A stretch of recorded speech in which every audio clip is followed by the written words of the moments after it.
love it. Well, okay. Before I start, welcome to the stream. We're going to try painting this guy again. But my computer is right beside me, but facing the other way. So I have to go to the other side, start the stream, come back around this side, get in, and it's a process. Sounds like it.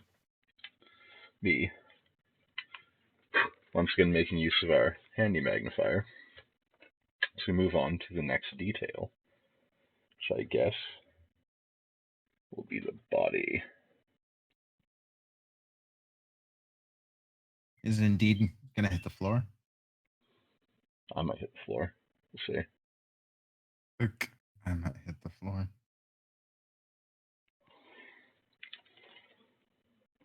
So, I'm going to come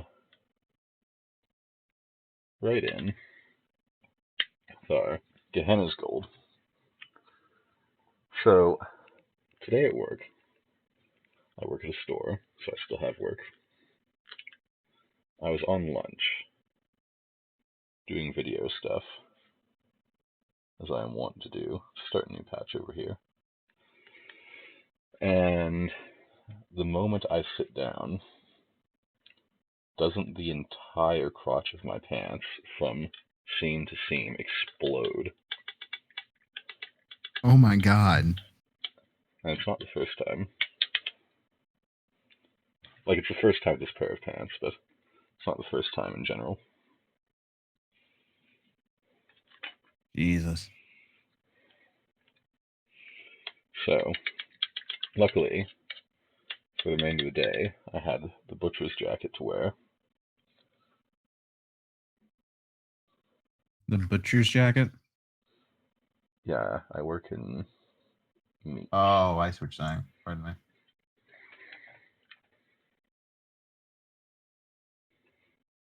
So, I have the privilege of wearing a butcher's jacket. So the entire... Go away. Just because I opened Twitch doesn't mean I need another thing to start immediately playing. Right. It also doesn't mean I need Hulu to give me an ad either. Hulu is some strange voodoo. Hulu is some strange voodoo.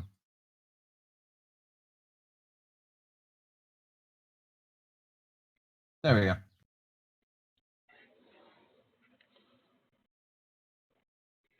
So, anyway, that was my adventure at work. Just blowing the absolute seam right out of my pants. Jesus Christ. Well done, my friend. Well done. On the other hand, aside from our most recent streams, I'm pretty much caught up for posting. Well, that's good. If there's nothing else, then the break is giving you time to catch up. Yeah, so the average day in the life of Schneider is on my lunch break at work. I'm working on video stuff. When I'm home, I'm working on model stuff or streaming, and in this case, both. And there's not a whole lot else besides that. Considering everything that's going on, there probably shouldn't be. Man, I cannot catch a fucking break when it comes to drawing cards today.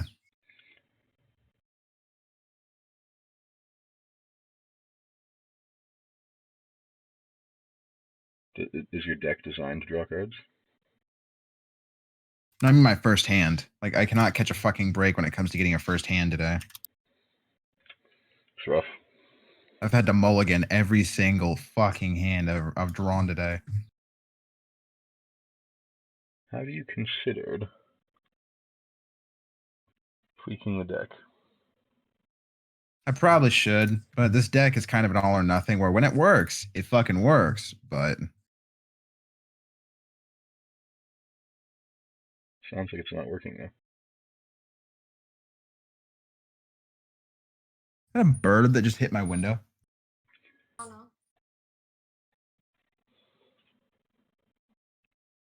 This is at least a better hand.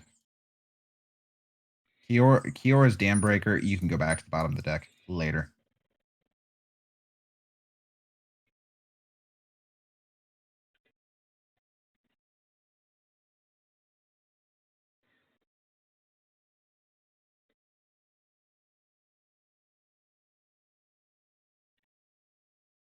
It's hard to see, but it looks like trim does indeed extend all the way around his arms. Of course, I'm playing against another fucking white deck. Just do the front plate first.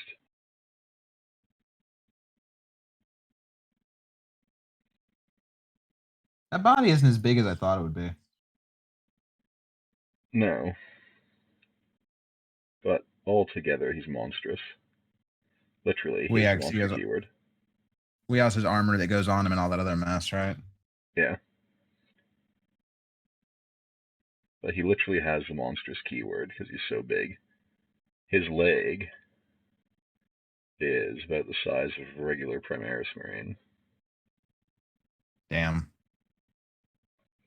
Like,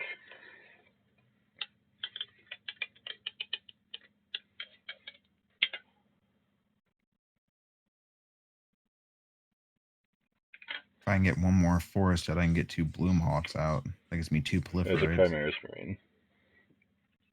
And there's a leg. What's up? Holy shit. So his torso is like the size of their entire body. Jesus Christ. What the fuck did they do to him? He's a Primarch, so technically he's the genetic father of all the Ultramarines.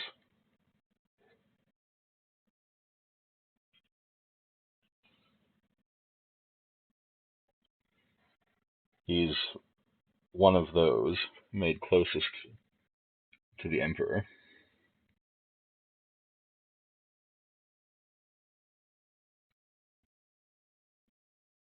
Dear God.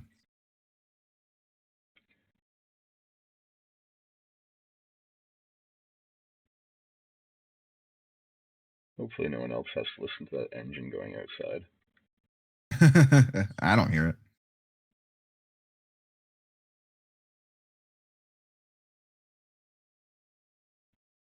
Good, I'd prefer if my audience was spared such machinations.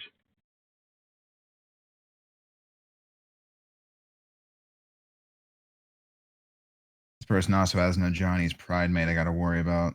Fucking hate that card.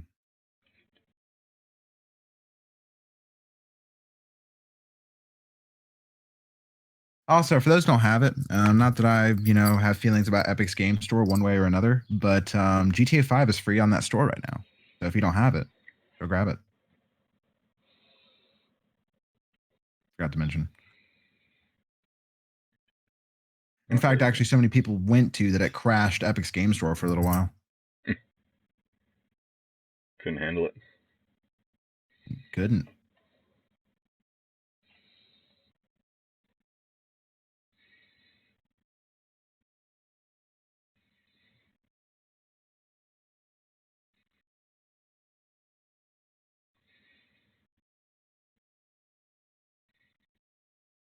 Oh, how dare.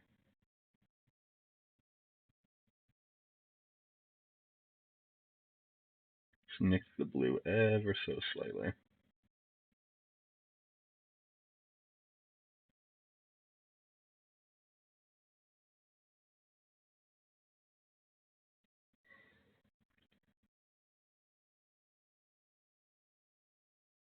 Well, this person doesn't draw a fucking pacifism and ruin my day or something. I should be fine.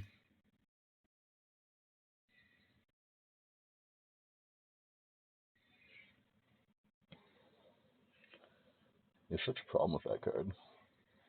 It's annoying because I don't have any ways to get rid of it once they do my own monsters, except for returning them to my hand and then replaying them.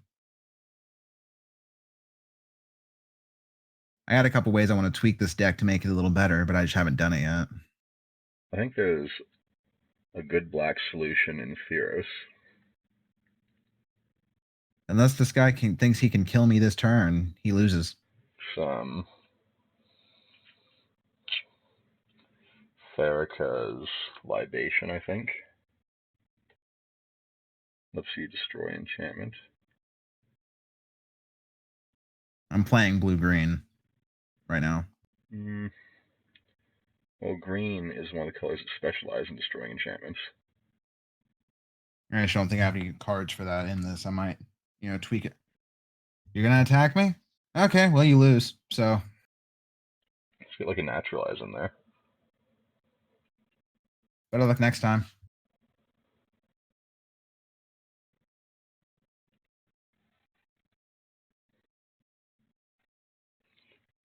Sweet. First win of the day. It's always the best win of the day. Oh yeah. When I've got a reward for cast 25 red or green spells, I get a white blue deck for it. Nice.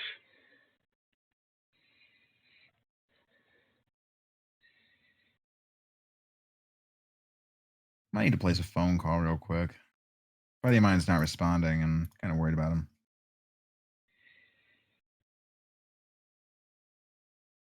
Cause I see him popping online, popping offline, but I'll make sure he's okay. He's just using free premium. Lol.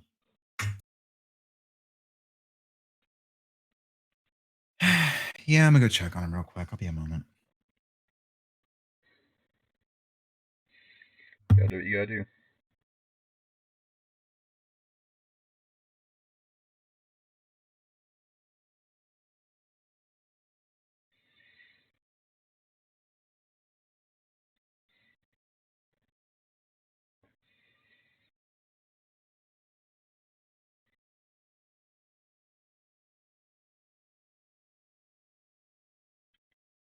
Make sure you get some good definition on the Aquila here.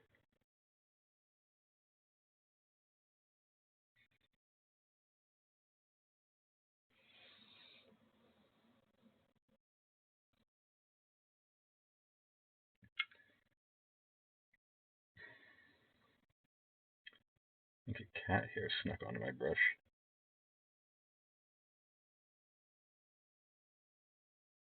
That's no good.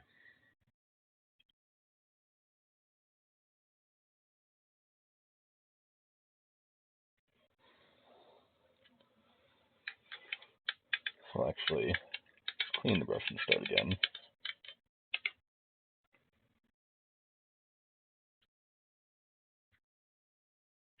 Alright.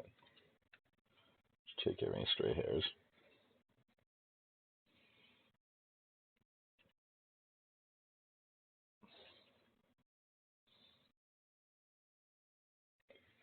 So I just have a couple beads of water on the wet palette that I can use to adjust in minute amounts the wetness of the paint.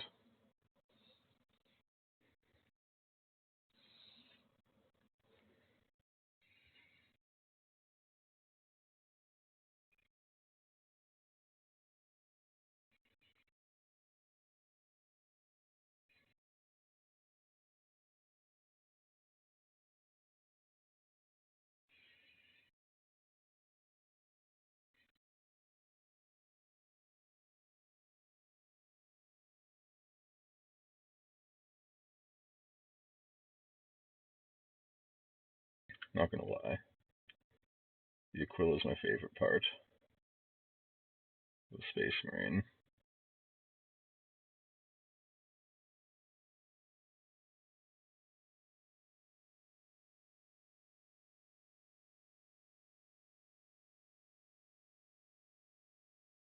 Particularly the chest. I know some of them have Aquilas absolutely everywhere.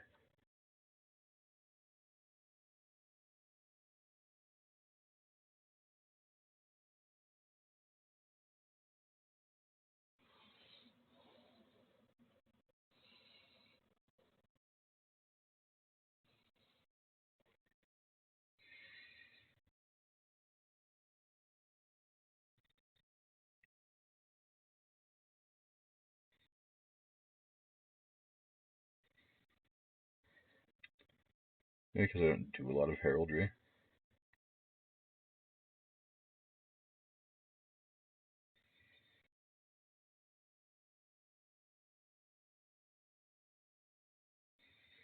But, you can't help what you like.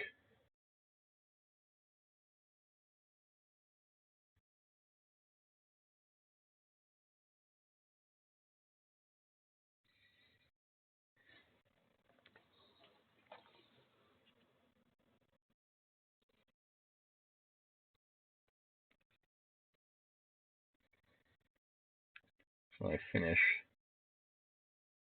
this side. I'll bring it up to the camera for progress.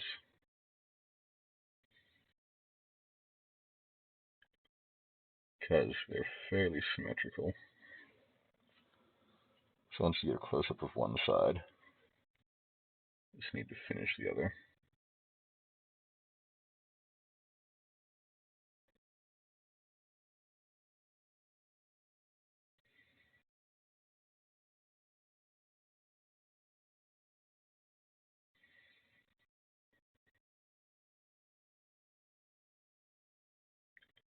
Just trying to get a nice, strong layer built.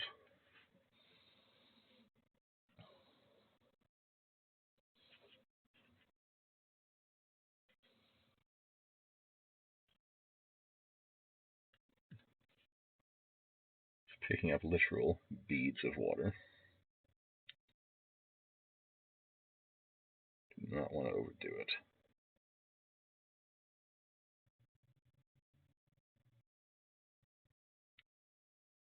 Tight area in here.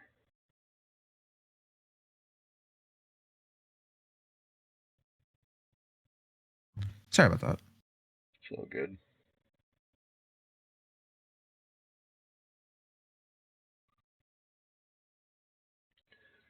And it's super tight. So,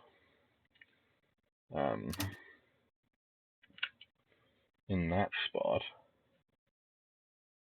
he has some backpack tubes doing the reach around. So Doing the reach around. So the gold trim has to go around the port for the pipes. It's a little bit too much paint.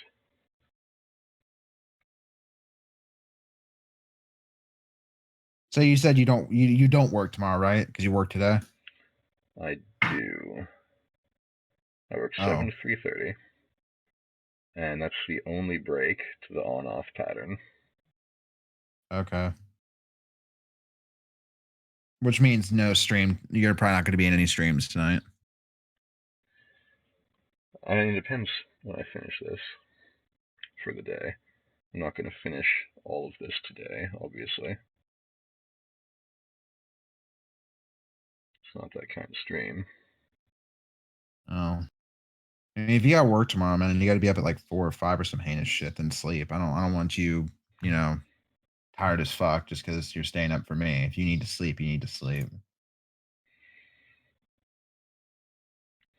I mean, it's a 7 to 3:30 instead of a 6 to 2:30. Changes the dynamic a little bit. I played a green card and this guy just forfeits. What was the green card? A land. I mean, I'll take the win, sure, but like, I don't feel like I earned it. He could be just doing number of matches for a quest. Ah. I mean, I guess that would make sense. So the quickest way to get matches in is to start them and forfeit. I take it you've done that? No. I like to win. I do too. But if we were talking like Crucible, damn right I've done that. You crazy ass. Blowing a cat hair again. Fine. I'm just gonna have to hope I draw something worth playing. So in Destiny the First, JJ and I, since every hand cannon quest could do the Crucible, just like go into Rumble, especially Twilight Gap, and just use that boulder right in the edge of the map, across from the main door, and go there and pop each other. I'm pretty sure that's why they made it so you couldn't do that anymore. Yeah, we're probably the reason. Like, no one else doing it mattered, just us doing it mattered. So I guess. don't take credit from me.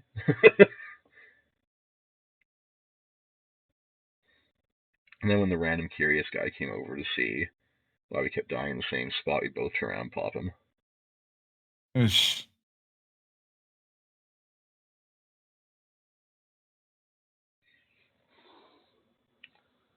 So don't get overly curious in the Crucible.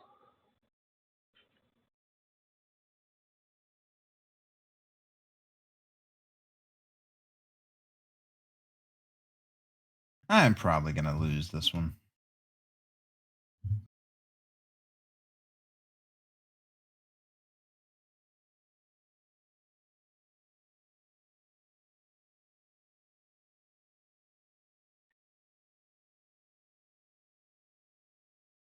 Yeah, I lost.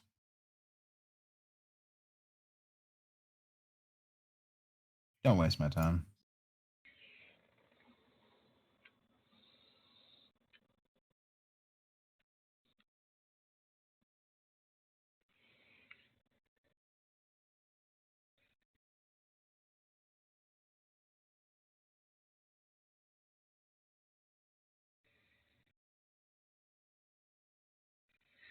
Well, I'm sure that the angles on this plate are great for deflecting blades and projectiles. These angles are hell on my knees, boss. I bet they're a pain in the ass.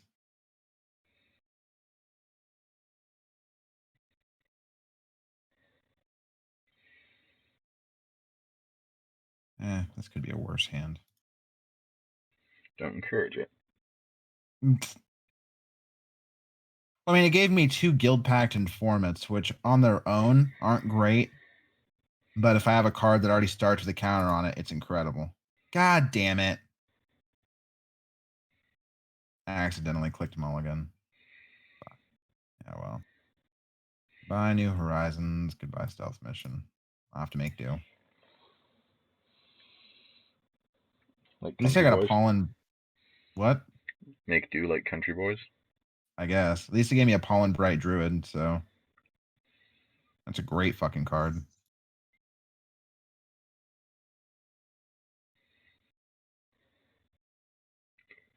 I might have an objectively better hand.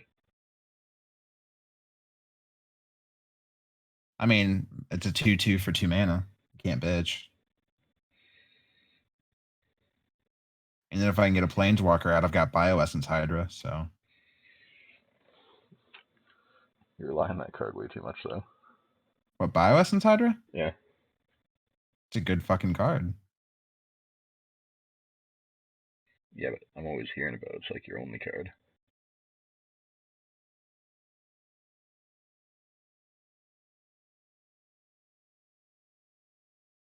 Not my only one.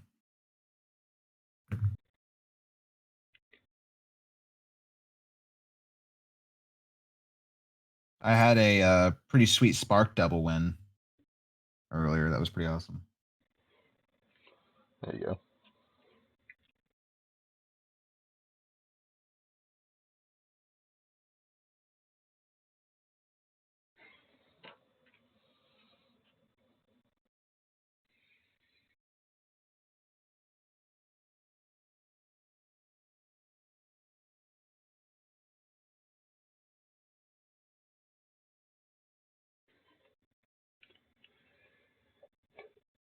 Greenwood Sentinel with Vigilance.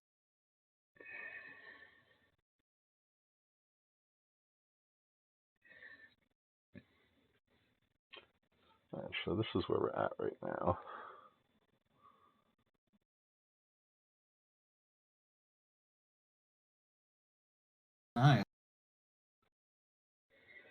I like the ribbony bit there on the bottom. It looks great.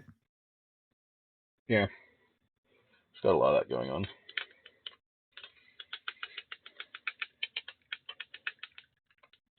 And this guy's got a counter of some sort. Probably an oaken flesh or something. Trying really hard, though, not to nick anywhere, because it's so intricate. To get the blue back there would be Well, of rough. course.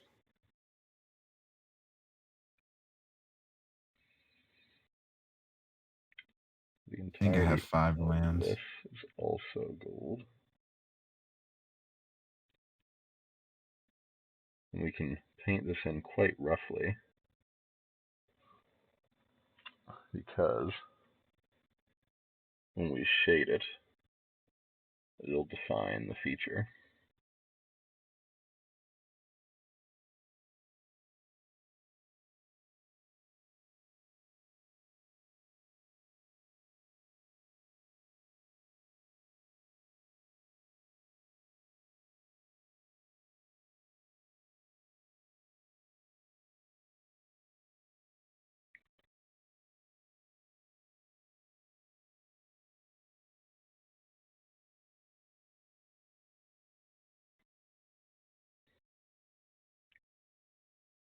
Alright. And then just below that, these raised areas are also gold.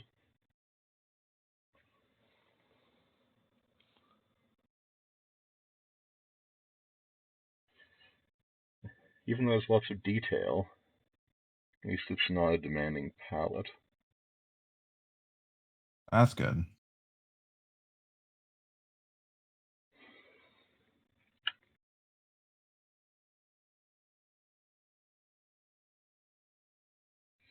Nicked his abs ever so slightly, but that's probably one of the easiest places to fix.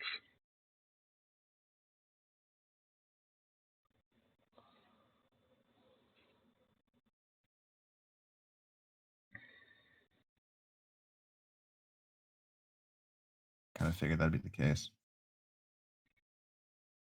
Fucking giant growth.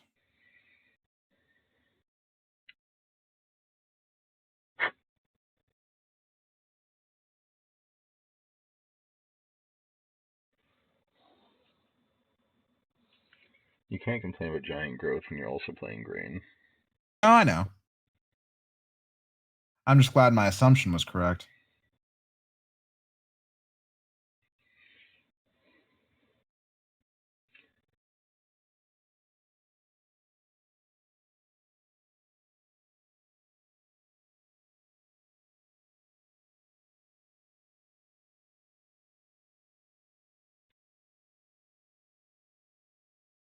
It's definitely an important skill, being able to read your opponent.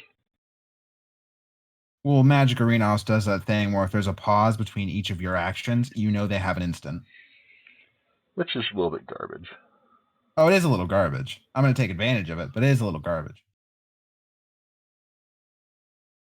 Thing is, most people don't pay attention to the fact you can do that either. They could also hit skip all, then deactivate it when you make a play. Yeah. Quite clever.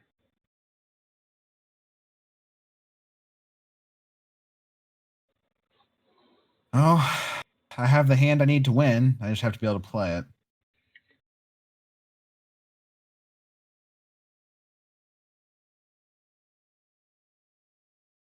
Gnarled back rhino, huh?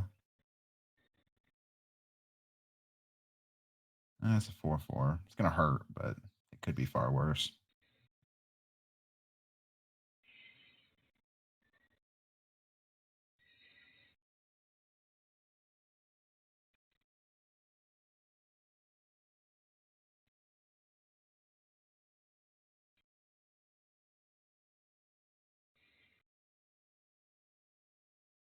There we go. Jace, Arcane Strategist.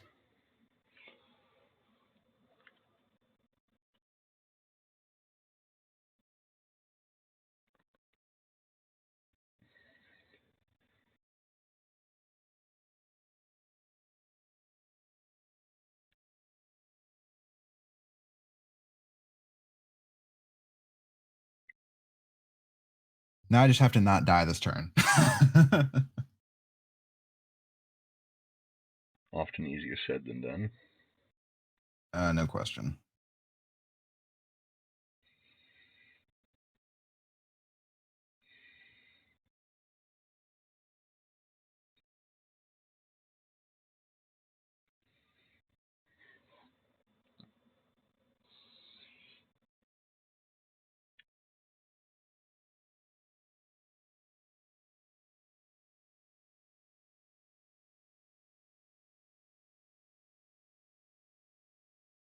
Flopped a little bit, not too bad.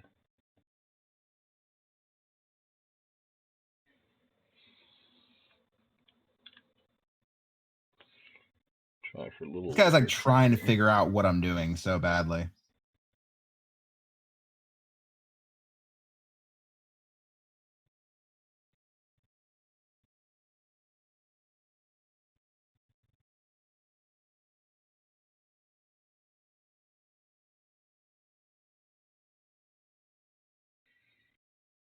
Ow. I think that was everything he had, though.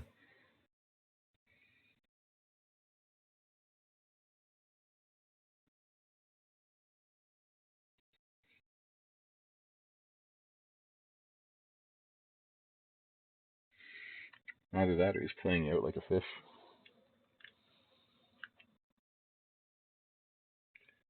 Well, I have a 10-10 on the field now.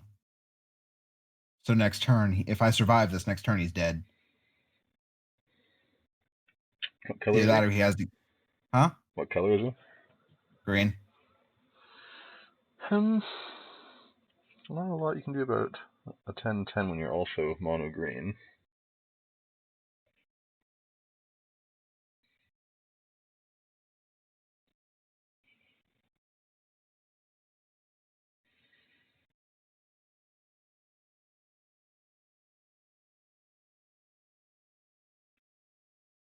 Because if he can't kill me this turn, he loses. That's it. He's done. Well, I have a card. Yep, he's done. you could just negate all battle damage.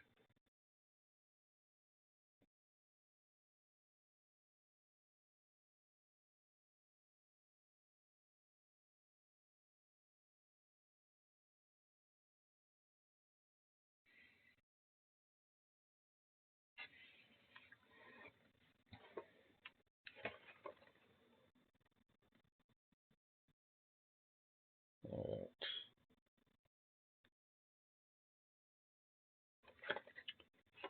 So, get fairly wet.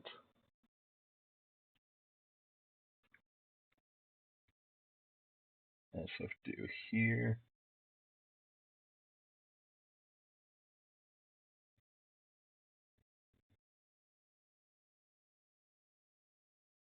Like that.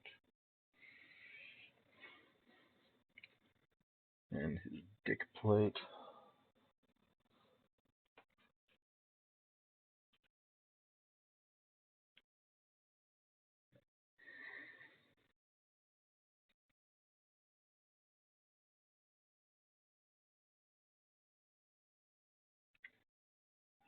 Bad flop there.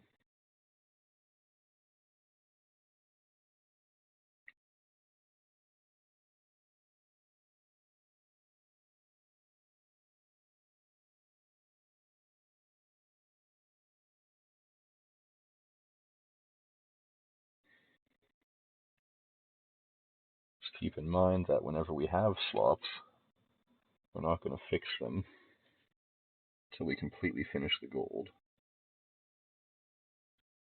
Because we'll probably just flop it again.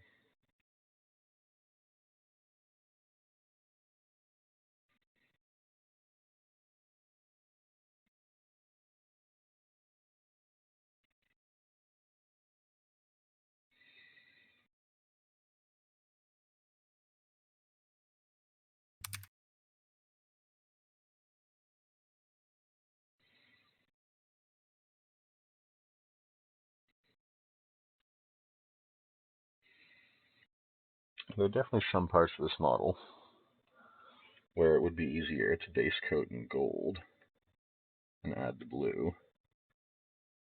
I think that on the whole, it's easier to start with the blue.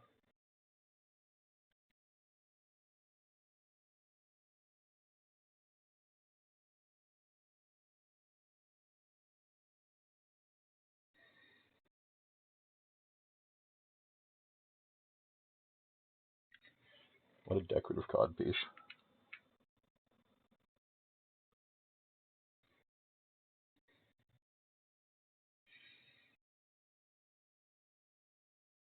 I won that match. He couldn't do anything about a 15/15 unblockable card. Nice.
There's a shiny codpiece.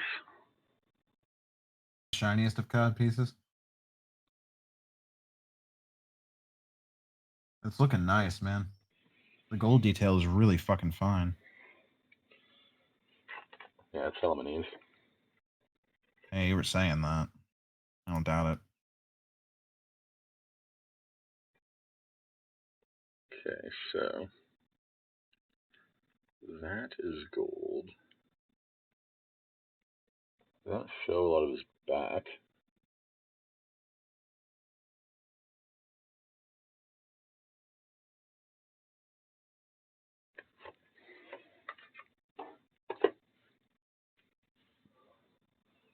It's a bit of a problem.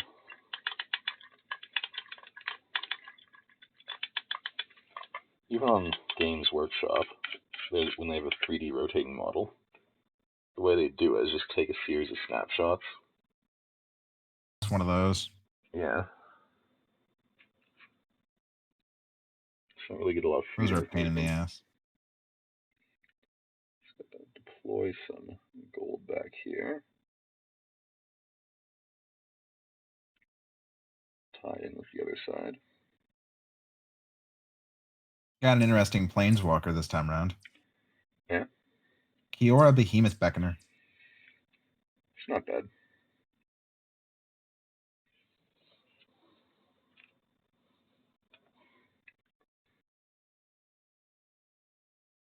She's from Theros, originally. And she's always had a thing for 8/8 octopus tokens. It makes sense, don't get me wrong. But still. Oh, great, a red deck. This will be fun.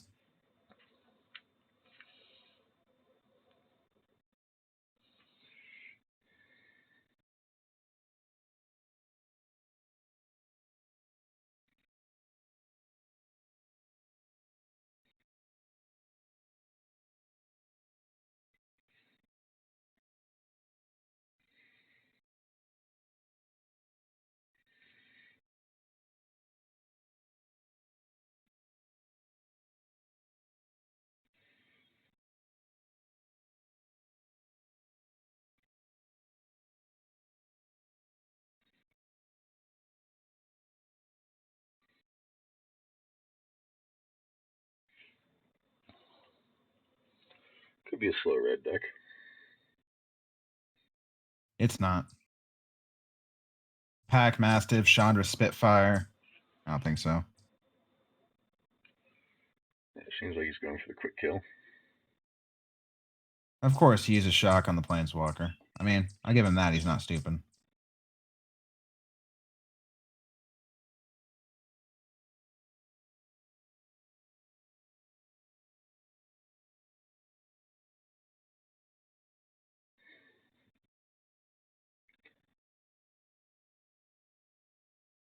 God, he wanted that thing dead.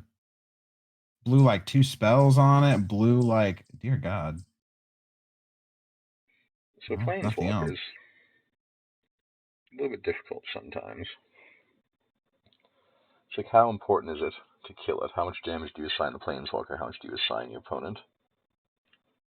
Getting that balance right is key to victory. I'm just sitting here thinking, like, dear God, man. It wasn't even that powerful of a Planeswalker. But hell, I'll take the distraction at this point. It saved me like 7 points of damage and blew like his entire hand.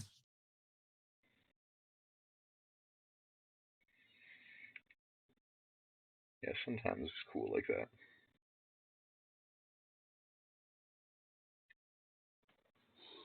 Gave me enough time to get 5 mana saved up to get Ward Scale out.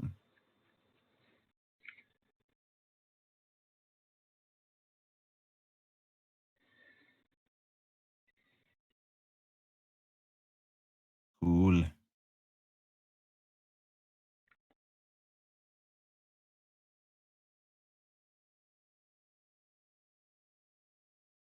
Gotta love me a hexproof crocodile. It's pretty good. How much does it cost? Cost 5. 4 and 1 green. Like, for that price, I'd rather be playing Night Veil Predator. That's a 5/3 with hexproof, though. It could be worse. I mean, Night Veil is 2 black, 2 blue, flying Death Touch hexproof. Fair enough on that one. It's like, how much toughness do you have? Oops. Killed you anyway. And he still has all of his land. Whatever. He's gonna probably pop a fucking ability or something and end up killing it. Whatever. Yep. I'd have figured. Infuriate. The Pack Mastiff still. You're gonna pop both your Infuriates just to kill my Ward Scale Crocodile? Really? He's gotta do what he's gotta do. He's blowing his whole wad here.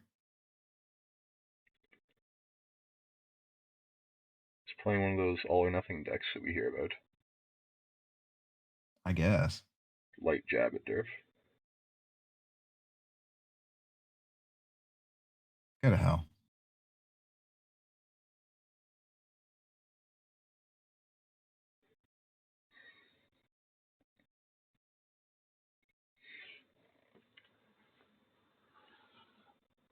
And we had a close match when we played, but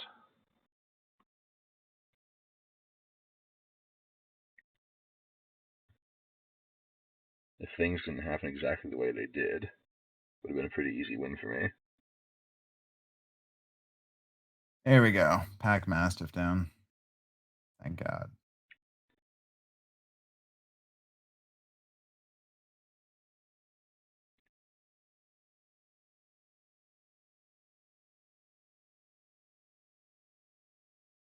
Now, with any luck, I can get my Guild Pact Informant down.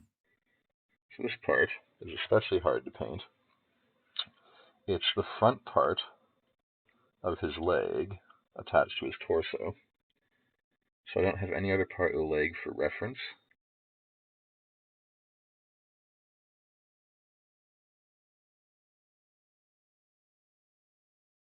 And I have the leg sitting beside me, but it's not quite the same.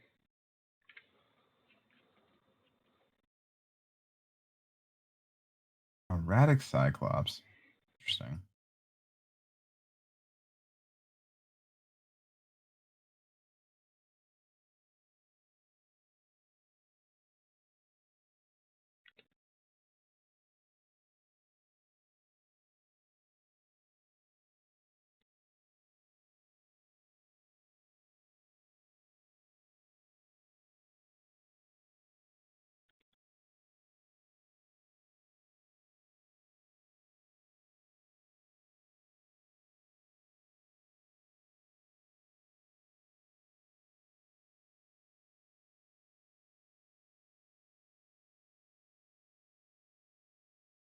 So I think if I ever end up painting Abaddon the Spoiler,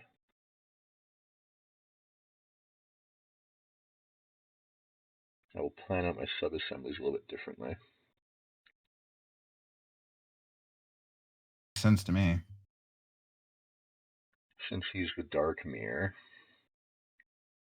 of Guilliman, model-wise, I assume he's assembled in a very similar fashion, but probably his other leg is forward. I think he's like literally opposite in every way.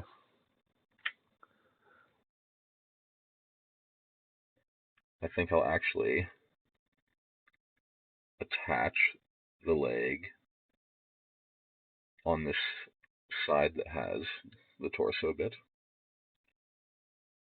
just for continuity's sake. Because when I highlight this, I have to be very careful not to have a highlight on the seam.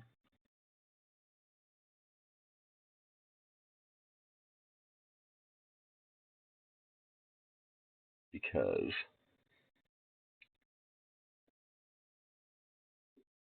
then you can see where the seam is quite easily. In all likelihood, when I stick this together, I will have to touch up all the seams with paint to mask the line.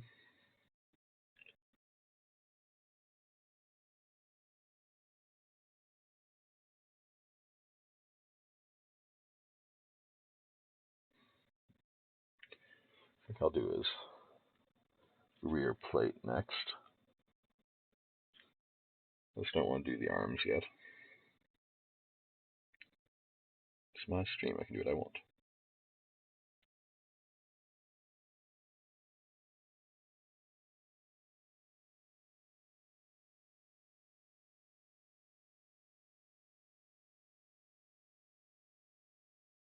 This guy gets a spell that damages me, he loses. Don't tempt him. You get nothing. You lose. Good day, sir. I won with 1 life remaining. It's a good thing he didn't top deck Active Treason. There's no more. I can't believe. There's no more crushing to defeat a green deck can suffer against a red deck than Active Treason. Yeah. I'm just surprised I fucking won that by the skin of my teeth because he got me down to 1 life and I was able to fucking pull a flying creature that could defend my ass. Whew. Jesus. It's a real man's game.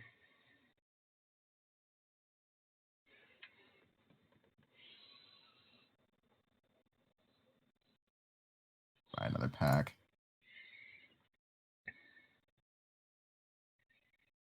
Sound like an addict. Hey, a mythic rare wild card. I think they stated the odds were like 1 in 30 for those. Hell yeah. Hey, I'm not going to complain, man. And it says in the bottom corner of the screen on the pack buying. It's 1 in 30 for a mythic rare. Specifically a wild card, I think. Does it specifically say wild card? I think Yeah, it does. 1 in 30 mythic rare wild card in each pack. Yeah, and they have this whole legalese meme about it. I mean, buying packs is kind of gambling, so they have to. Well, I mean, considering all that legal bullshit that was going on, and I think it was Australia about loot boxes. Exactly.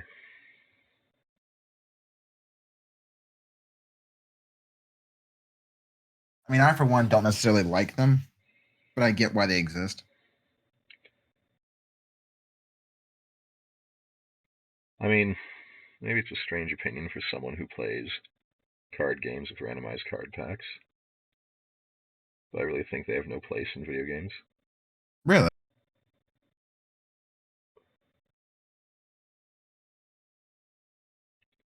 Unless they are for a video game about cards, like you're buying packs. Your video quality kind of shit the bed, my friend. Just FYI. I came back, but just letting you know. You dropped a little bit too, so is my entire connection.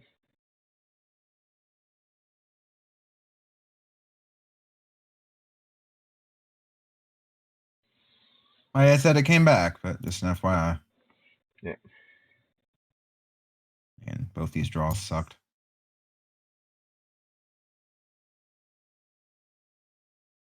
It's a little too wet coming onto this one.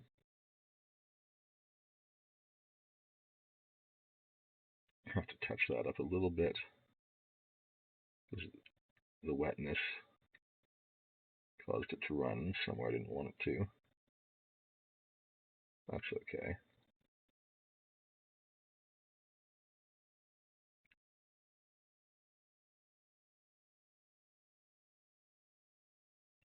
Can always put more paint down.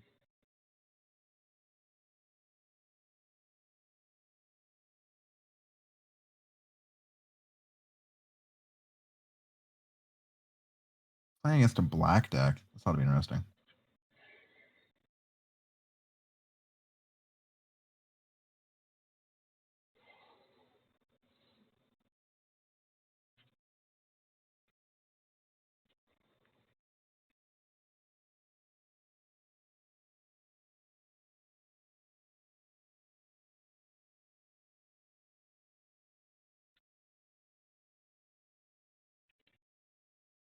You should rate their black deck compared to mine. Probably utter garbage.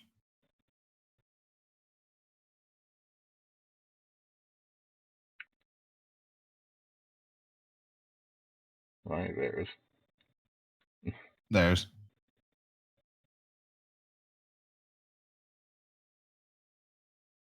Not that mine was great anyway. Definitely fell in the category of more fun.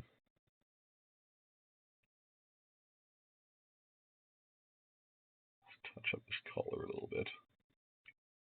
It's a touch thin.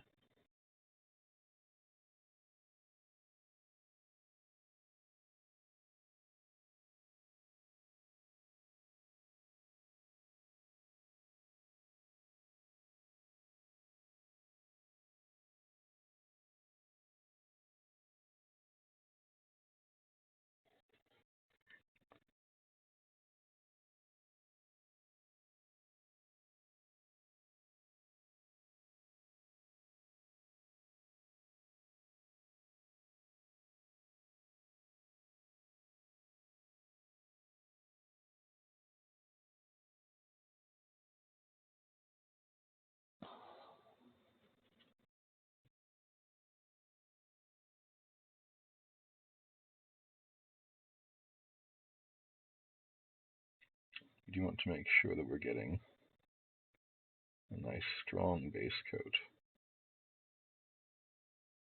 so that the next gold that goes on top can also be strong.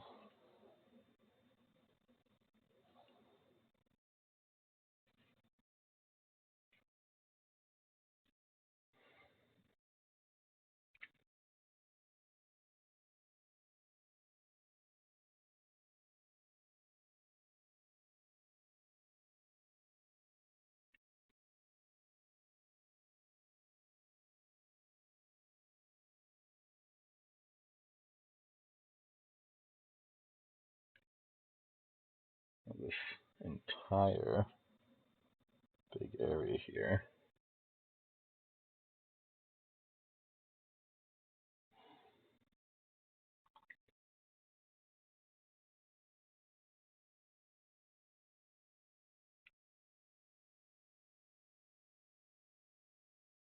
appears to be gold.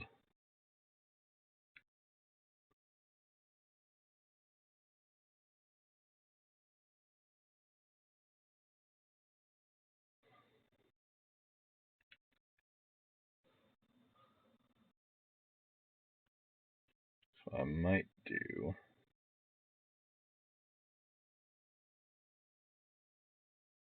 is use this brush for the perimeter, then grab the big boy, fill in the rest.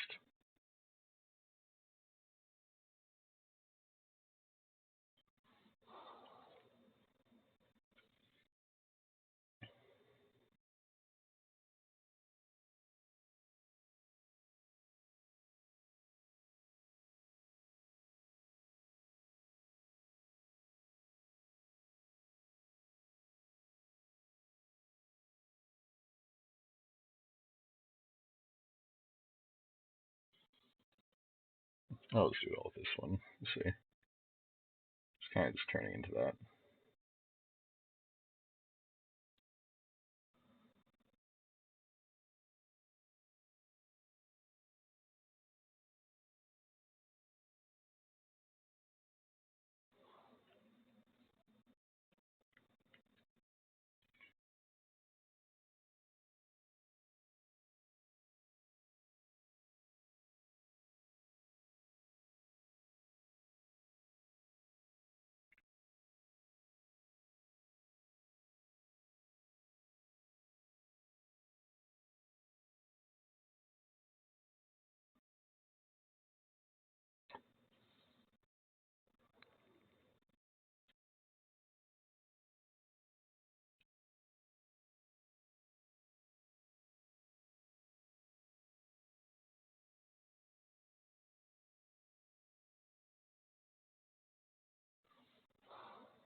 So there's one side.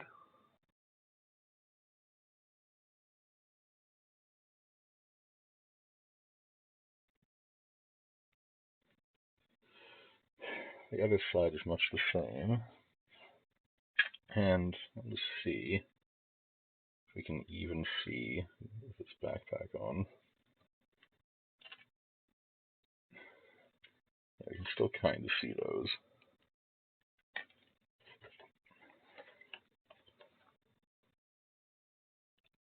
They just don't show an angle that has it.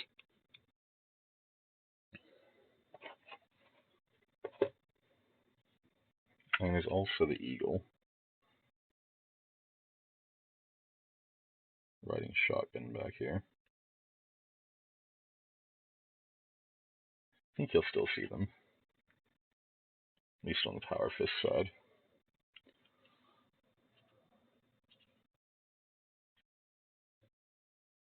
So we'll make sure to have it nice and filled in.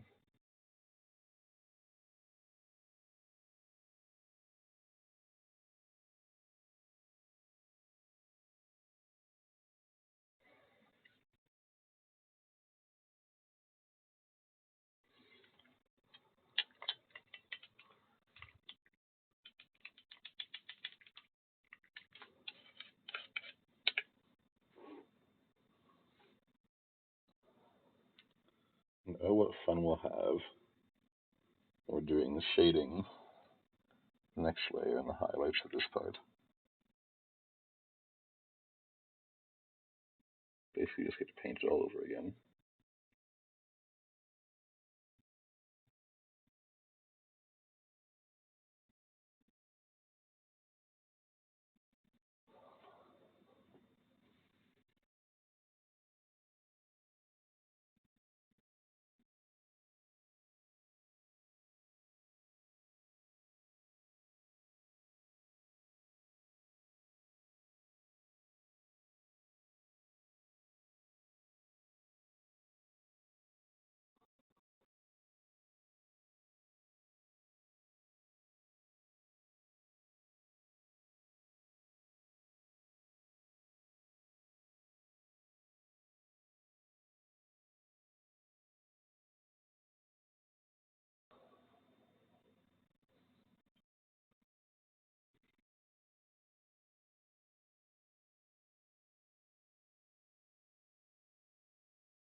Looks like we'll have to grab another little dollop of paint.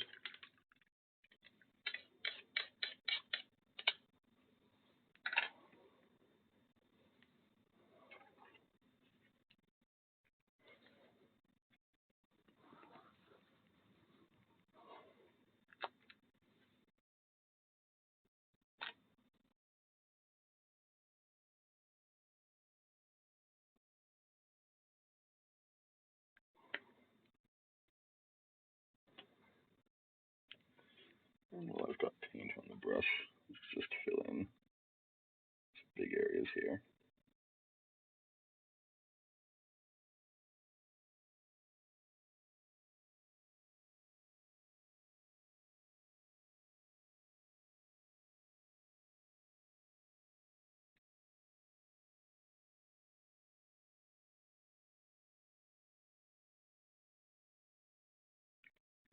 This is quite a bit quicker, as long as I'm careful.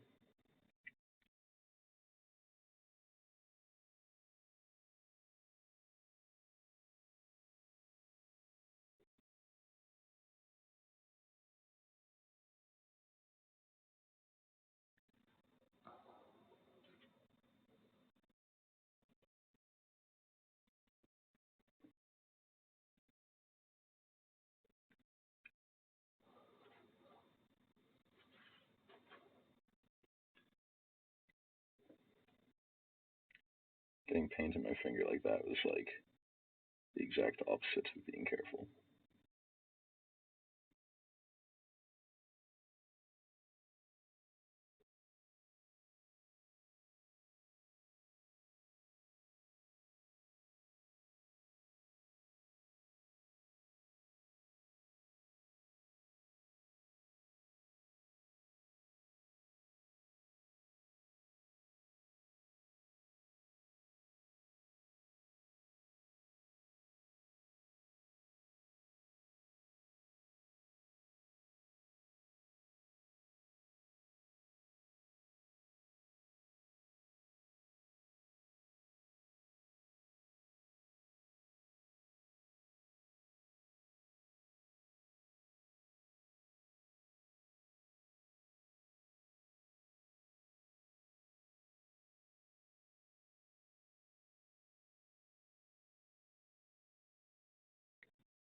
Alright.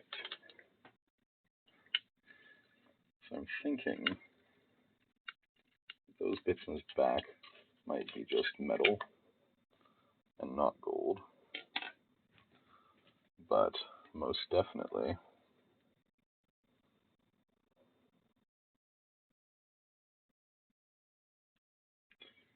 these areas around this first pipe are gold because it's continuous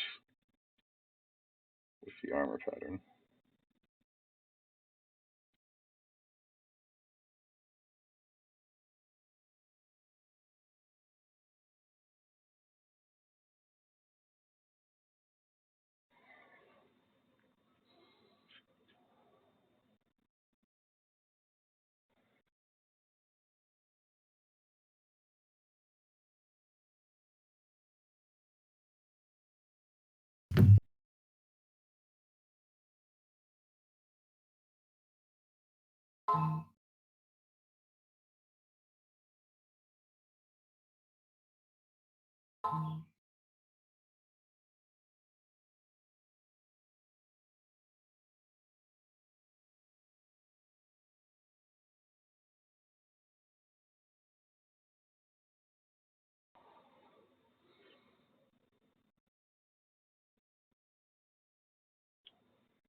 I can't type to two fucking people at once.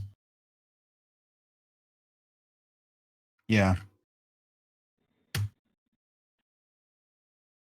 I asked her whether I'd thought wrong and fucking misunderstood something yesterday to make sure that I didn't screw something up because I was reading back through and trying to find it. Is this something that should be on stream? So I was talking to her and you were messaging me, and so I had to fucking call one of the two of you.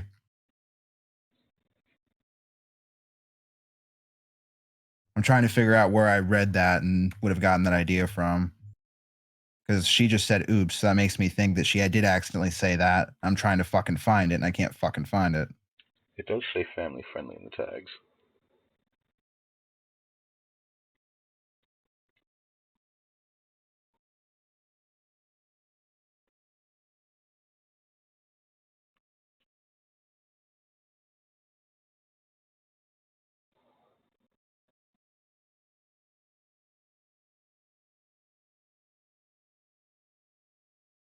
Cat hair.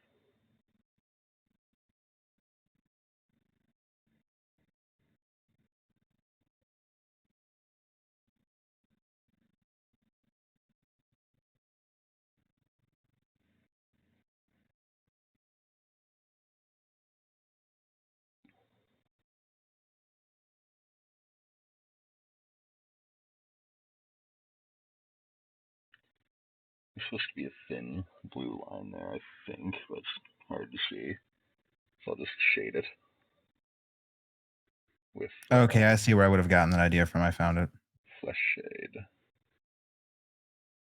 It's something she said, because she said, here, hold up.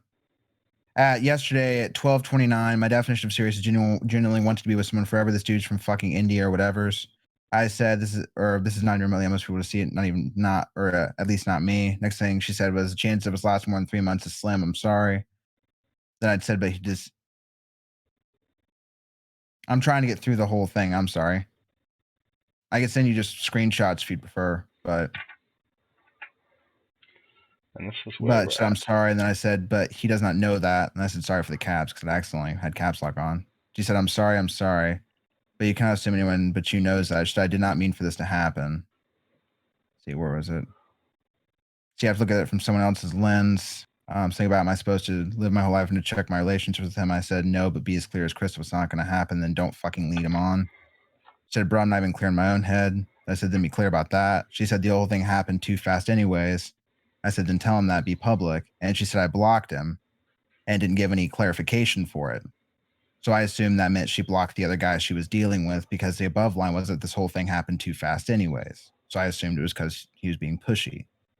And I scrolled through, and then later on, like 10 messages later, I see the thing where the block that she blocked you on Twitter. So I wasn't fucking sure who she was talking about because she never specified. I'll send you screenshots of the whole thing. No, she blocked you. It says you blocked Aaron, unblock again. Aaron, something's wrong, yada yada. Here, let me use snipping tool and send you the whole damn thing. So I was trying to get clarification on what the fuck was going on. Okay, here, let me scroll up. I wish there's a way to make this fucking window bigger so I can get the whole damn thing.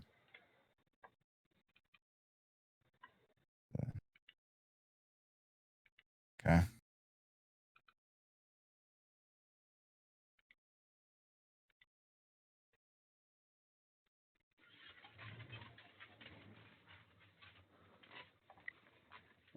That was enough of that.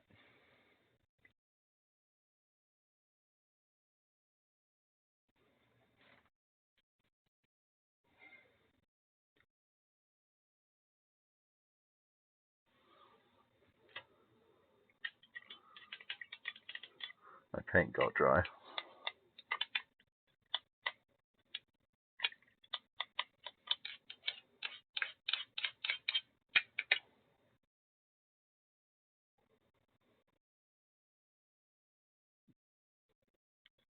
I'll give him a telling off after.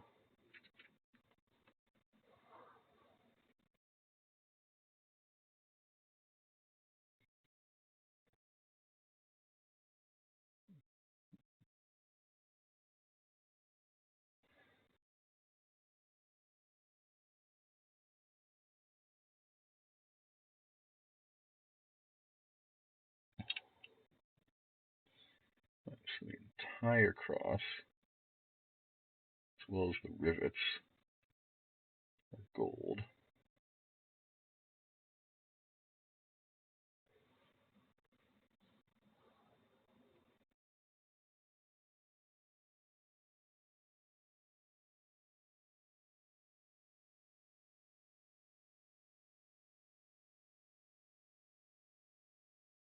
And then basically this entire upper part, except for this one area,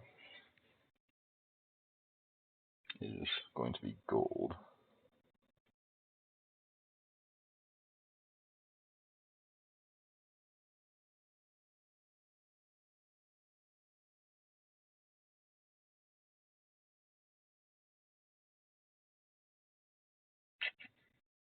Tiny little slop. Hopefully it's not too bad.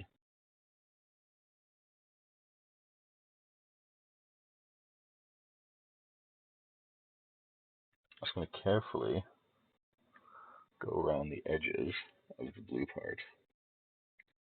And we'll take out the big boy brush.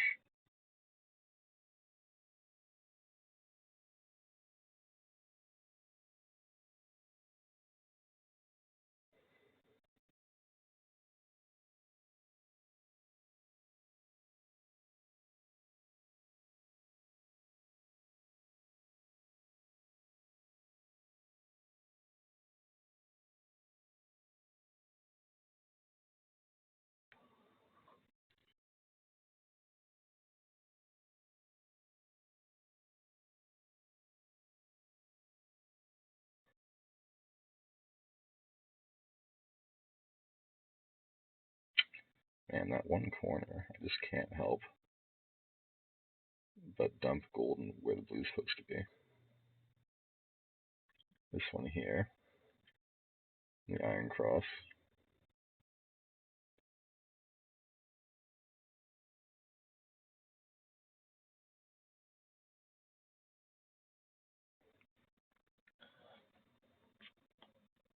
Turned out fine on the other three corners.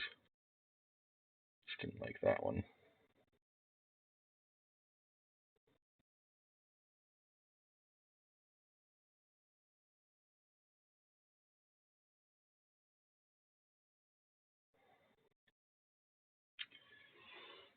Alright, so that's that detail picked out.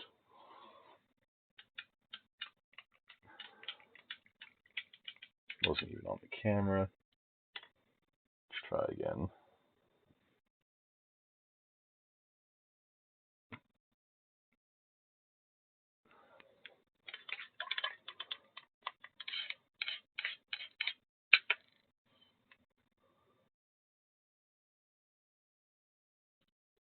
Takes a little knob of paint off.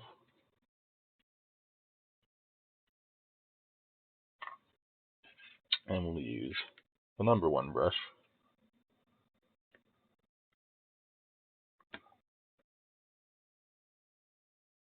And just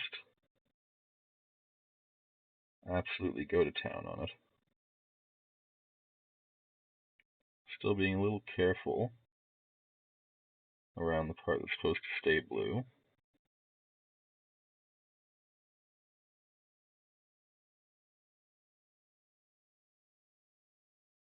We're putting on a thin coat. There's a lot of good detail here we don't want to encroach upon.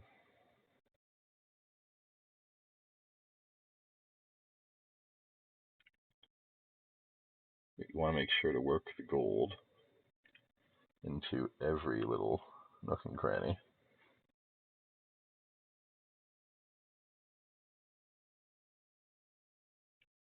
Because when we shade it, all of that's going to pop. But we have to give it a proper base coat or it won't work.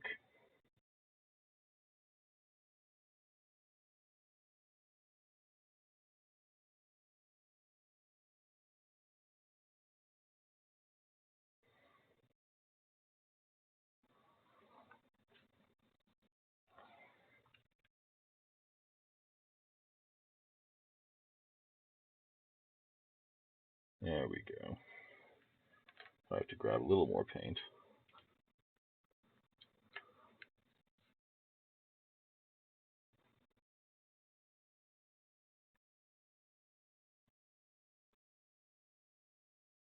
Just don't want the paint to run into that water. It'd be too thin.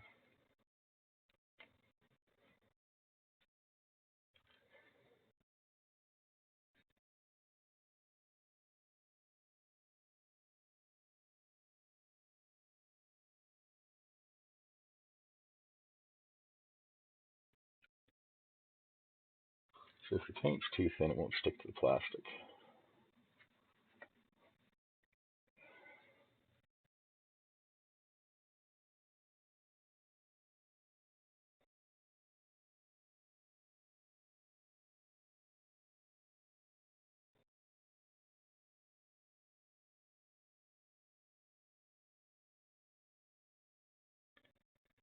So it's thin enough to flow, thick enough to stay.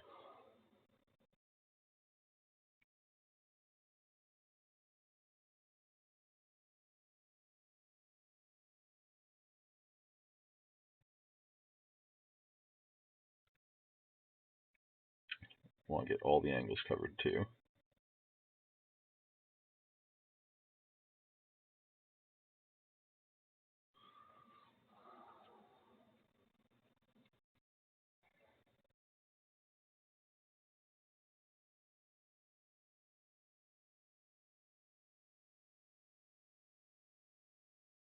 It's just a massive chunk of gold. This chunk of gold is like the size of a Space Marine torso.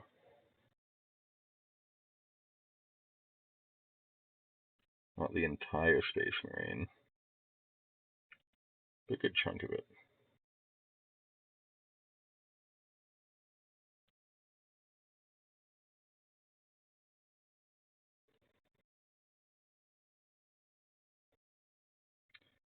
Make sure we're getting both eagle heads well covered.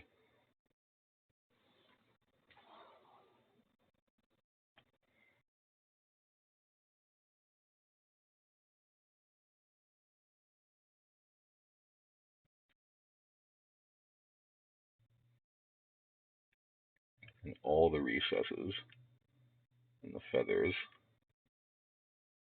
get something.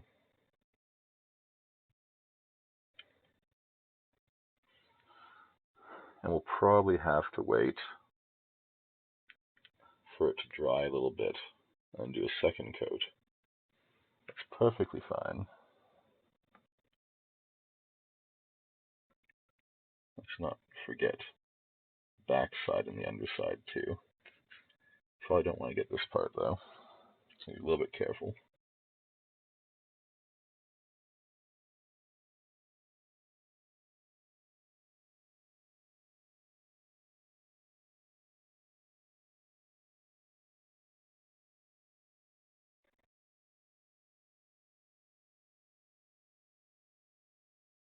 But if I do nick it a little bit, that's perfectly fine, because we can touch it up later. And we're going to do inside as well.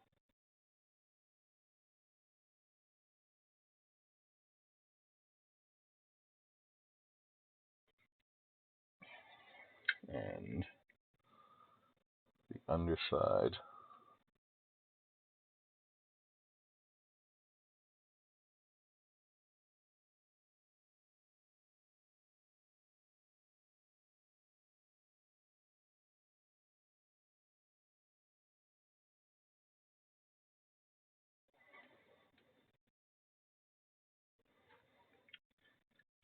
Just trying to work my way along the underside of the feathers. I let the paint get a little too wet.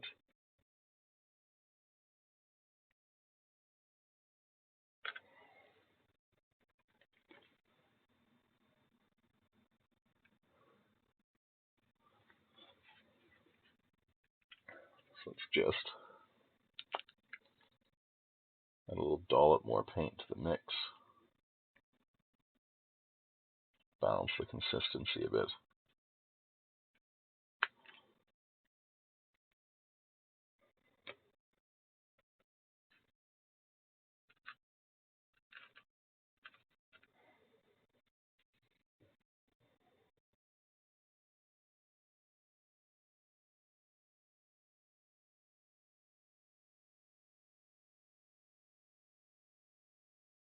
Go over the outside anywhere where the paint was thin and gave way.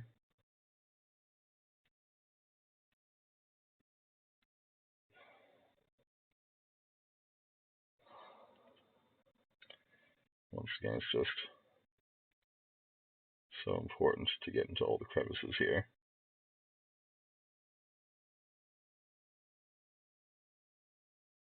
And develop a nice, strong, solid color.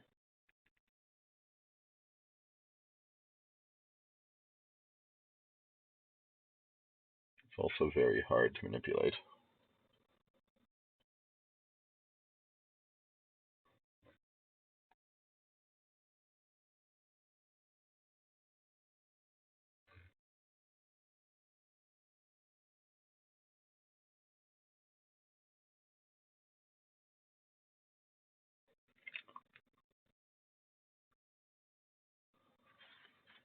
Whenever you get a little bit of paint on your finger, just clean it off really quick so you don't accidentally slop it onto the model.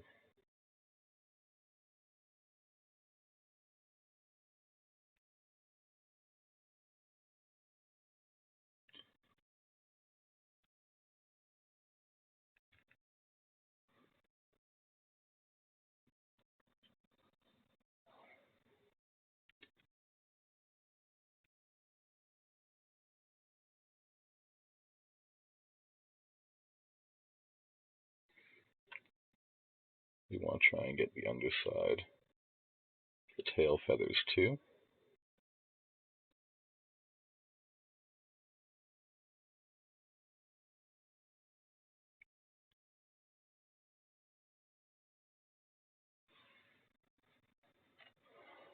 Alright. Switching back to our 3-0 brush.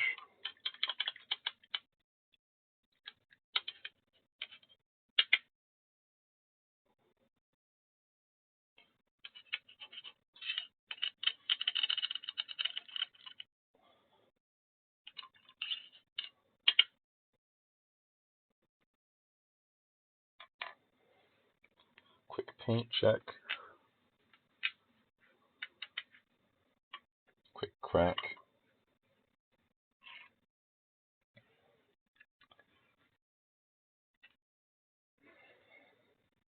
Alright. So, he has a gold iron cross with trim and lots of purity seals. And on the inside, just a couple bands, and the rest is blue.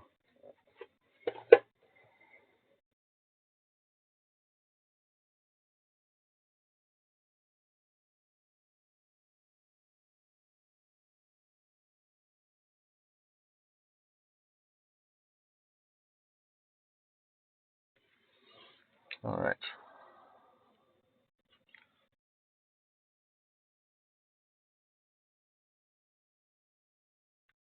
Start here.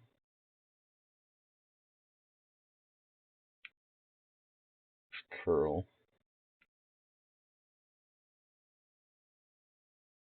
Just doing the trim right now.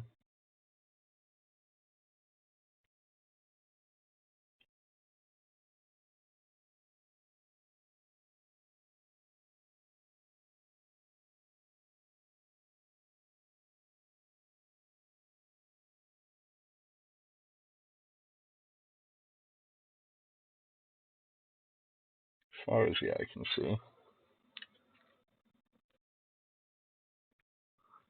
And then the inside edge of the trim.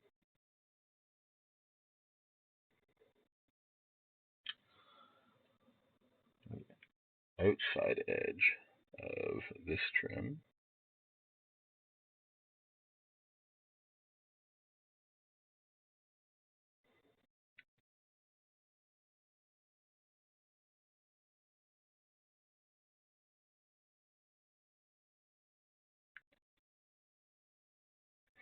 So it seems, after you've painted the Armor of Fate for a while, you just kind of get used to its designs.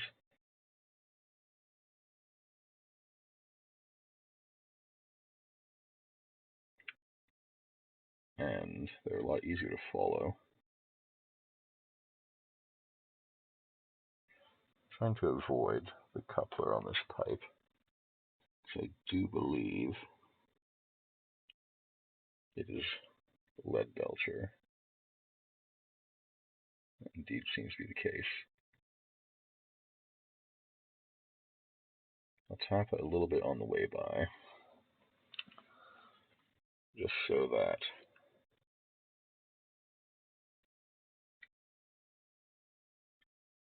the gold has better continuity with it.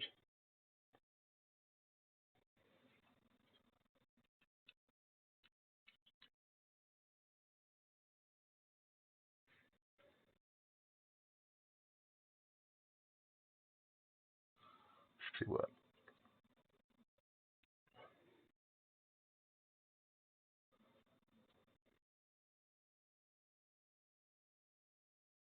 That is just right.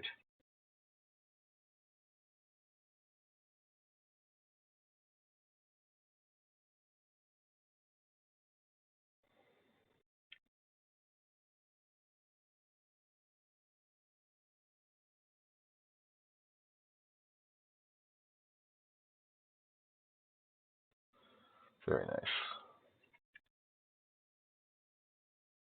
Now we're getting to a very tight area here.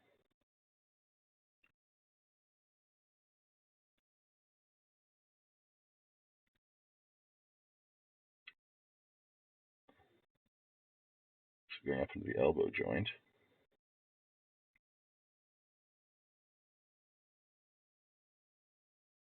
Nicked it a couple times in there. It's fairly difficult to get to.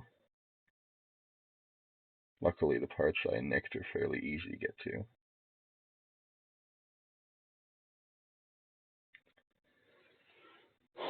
And that's our elbow piece.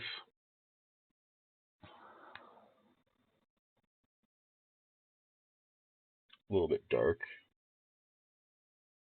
That's okay.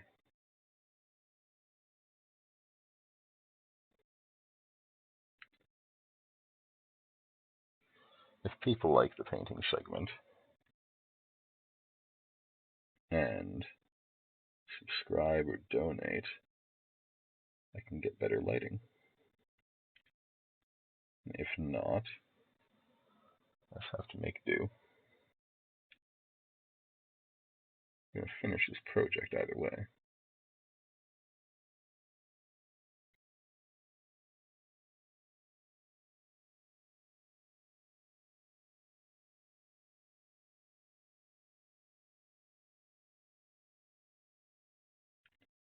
Anyone who's familiar with my channel knows nothing goes undone. Dark Souls 2. Just wait on Durf to get out of his colic about it. I'll solo it if I have to. Gotta do what you gotta do.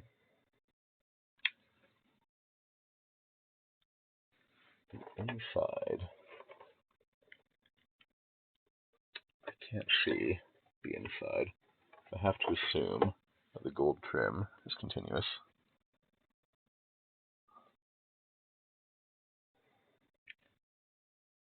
Hopefully when Durf finishes, he lets us know he's ready to come back.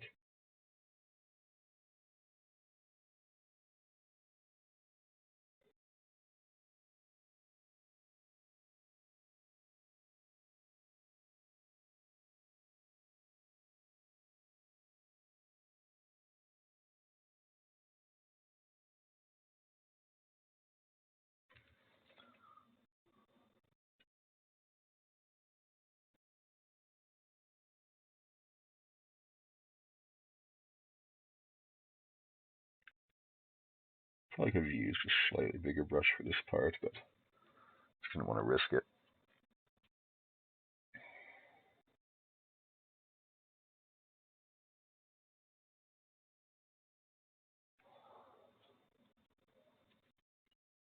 Alright.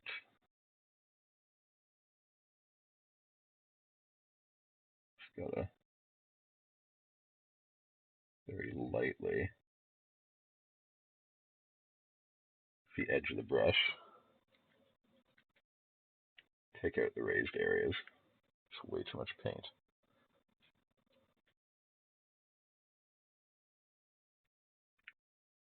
So for that technique, you literally put the side of the bristles down and just lightly drag the brush across. It only hits the raised parts. It's very quick and easy. I wish I could do it more. Because of the curves on this guy, it's hard to keep a consistent distance, which is a key requirement of performing the technique.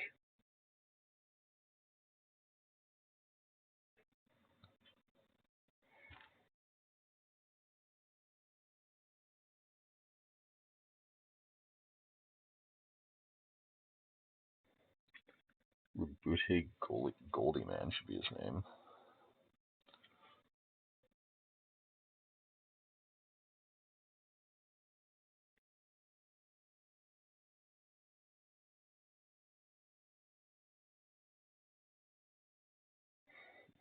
So I looked up Black Legion armor over my lunch break,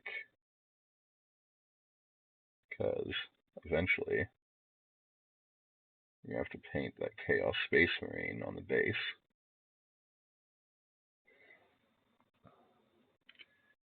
It's pretty easy.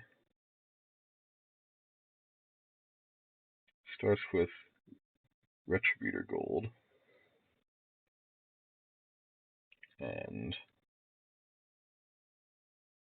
goes into Sigmarite for the highlight, and then just gray and Abaddon black for the armor.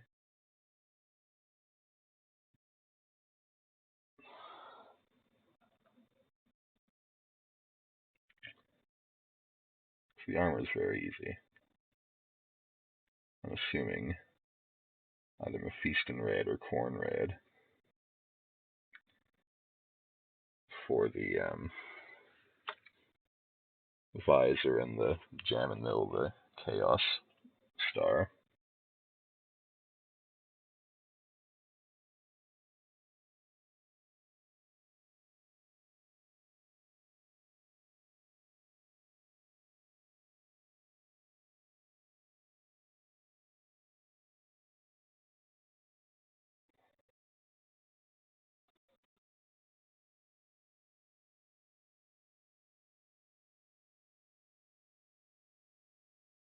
Iron Crosses are killer.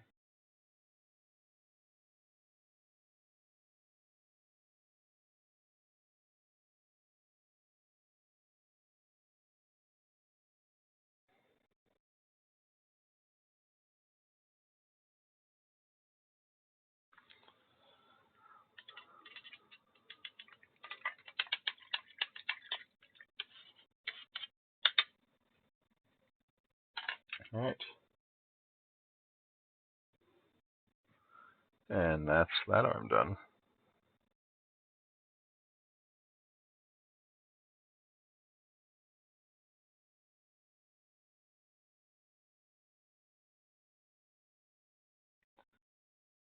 Oh my god. Oh, there.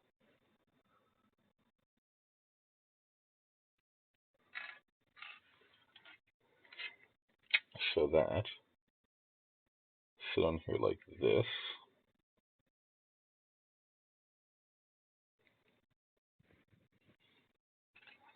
This leg, come on here like this.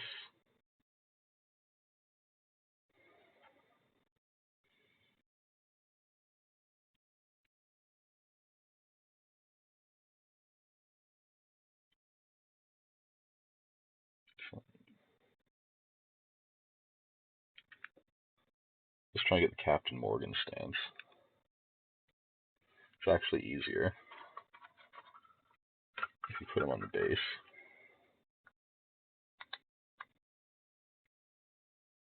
To get this leg lined up automatically.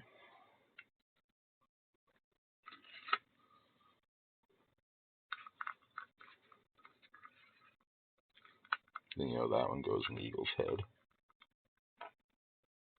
disarm him for a quick second. Oh my lord. He's got a crazy leg.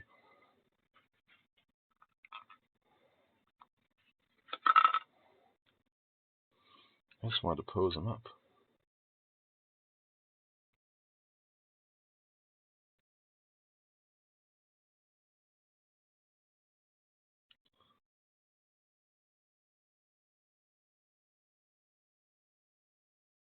Okay.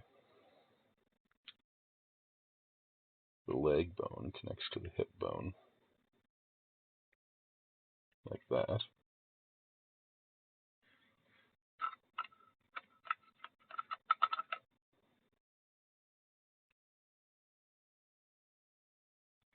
Like that.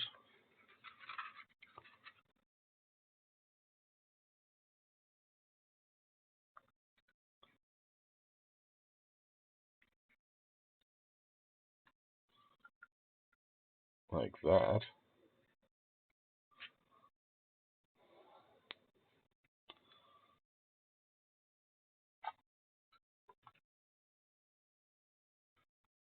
Oh, made it. Can we get the arm to cooperate? No. Putting the arm on breaks everything. That's okay.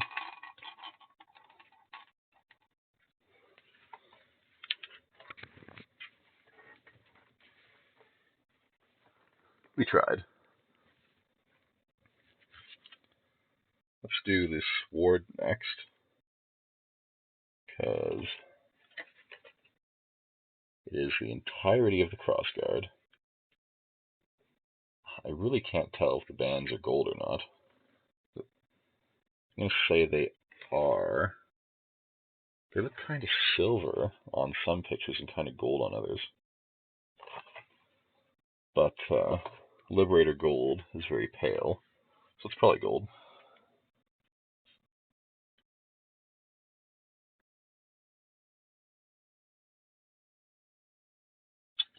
Does the gold go? Yes.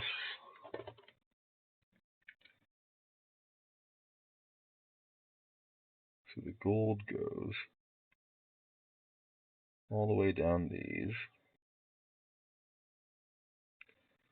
which is okay to be fairly sloppy on the blade, because we're going to paint all over it.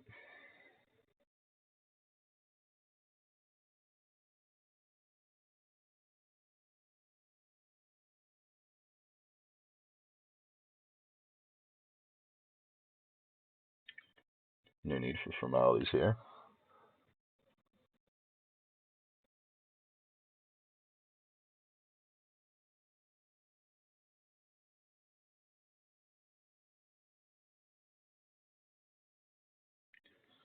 And it should be easier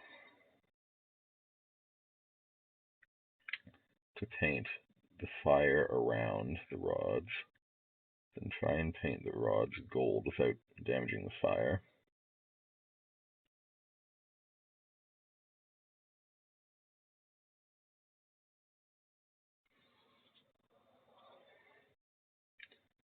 Just gotta make sure we cover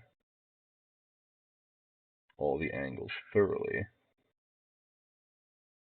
if we're going to allow ourselves to be sloppy.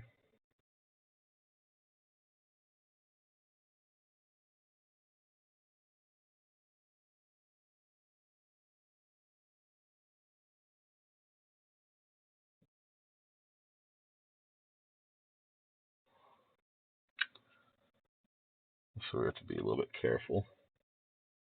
We worked so hard on this hand.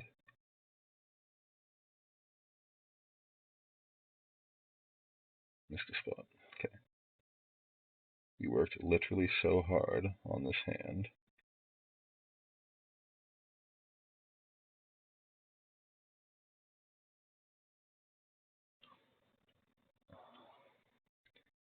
So the sword has a double-headed eagle and iron cross motif,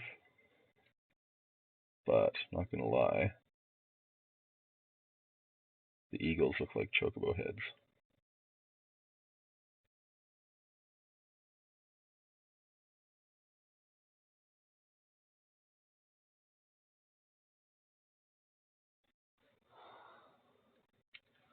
Once again, as far as I can tell, crossguard is just straight up all gold.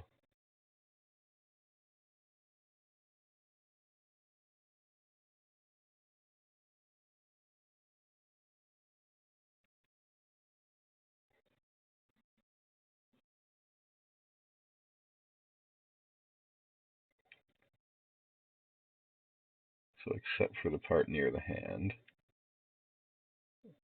we can just be pretty sloppy with the application, because we're going to paint the fire in after anyway.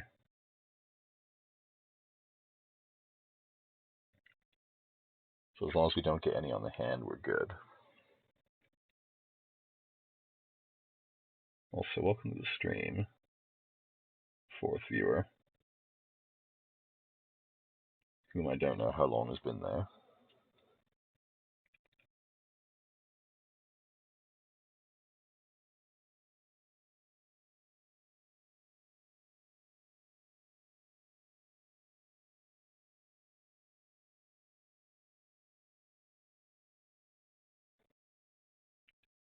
Oh my god. I have a heart attack every time I go near the hand, though.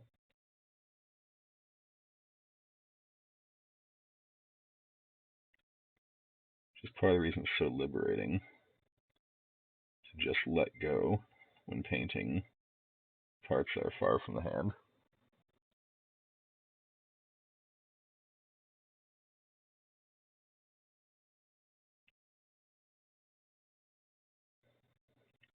So chat, how is everyone's night?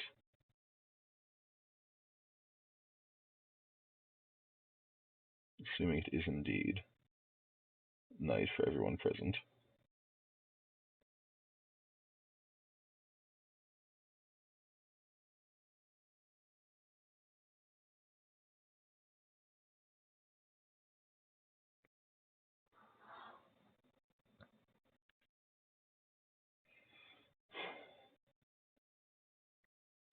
I'm going to be very careful not to miss any spots at this stage.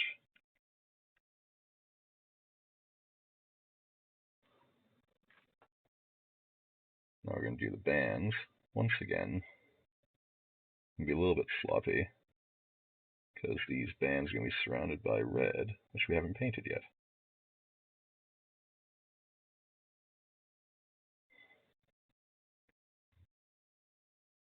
So we'll take the opportunity to get good coverage on all sides.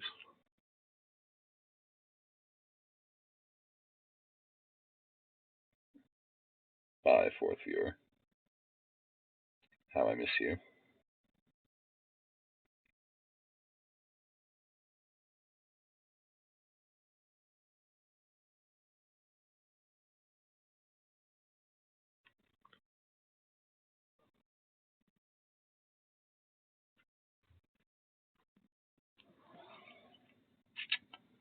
And the entire pommel appears to be gold. I can't tell if it's gold or gold mixed with red. It's so tiny.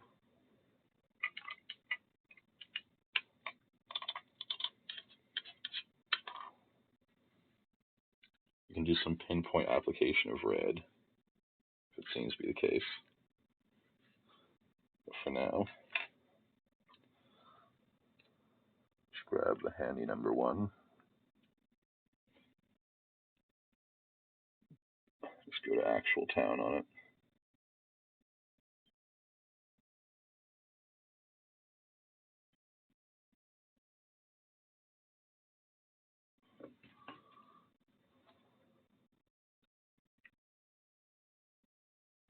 Cat hair.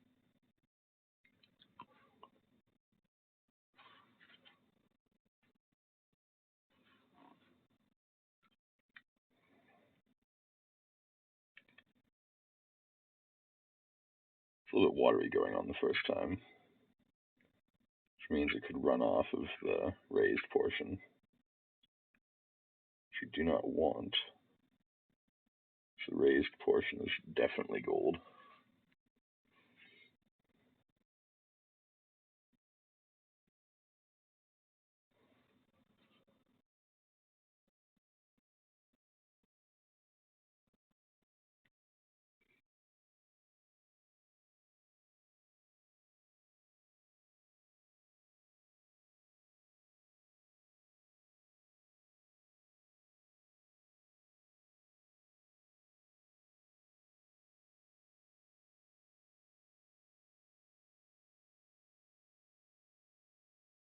press the gold right in.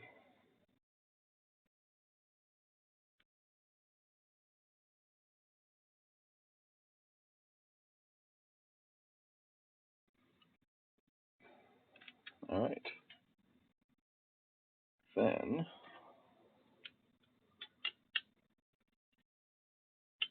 probably the Power Fist next. And the Flesh Head has no gold, as far as I can tell. He's got metal for his neck. Does not appear to have gold.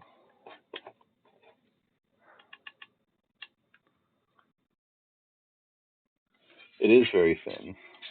Are you ready to be unmuted?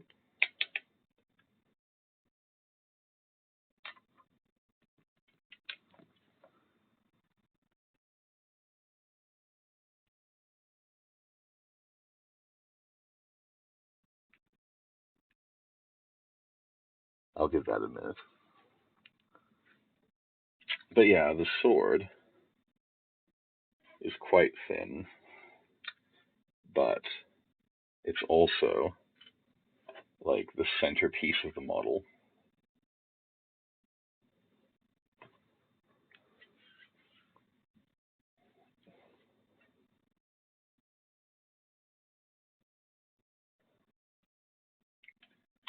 Let's grab a fresh dollop of paint.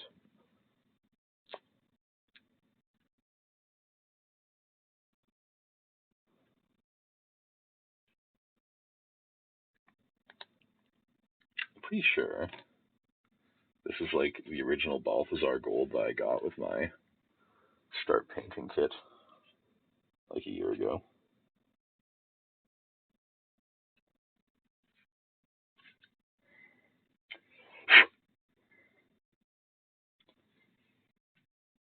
Use the big brush a little bit. It's too wet.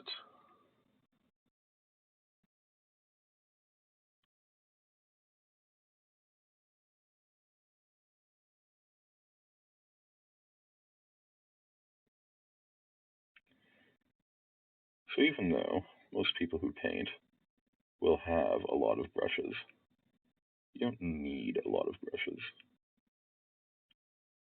A lot of the brushes do one very specific job, and that's it. Like a dry brush. You don't need a dry brush to do dry brushing, but it sure does help.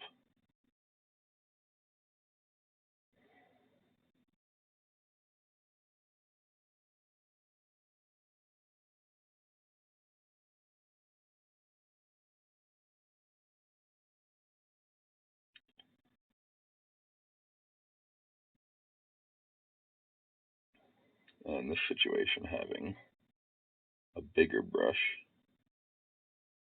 for large details just makes it faster.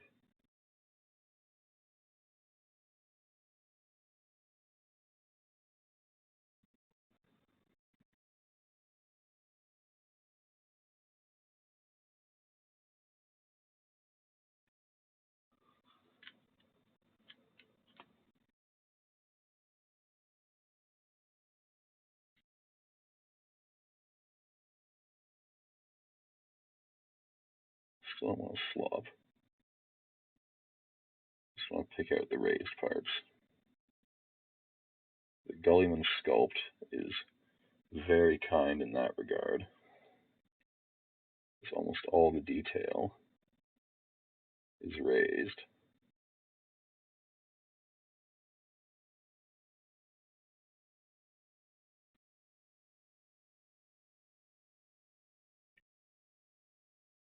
So with some brush discipline, you can pick it out with any reasonably sized brush. I see you people in the back. You people who are waiting for me to say any brush and then pull out a bloody terrain brush, size of a house painting brush.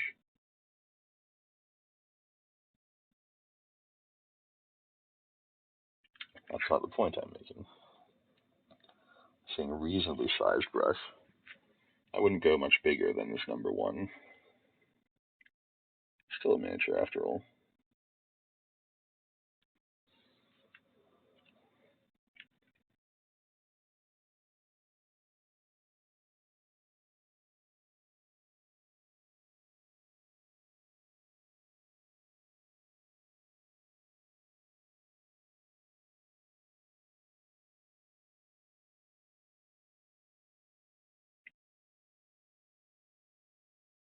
A lot of the times it's just a matter of angles. What direction you pull your brush across the raised part is how the paint will go onto it. Like that.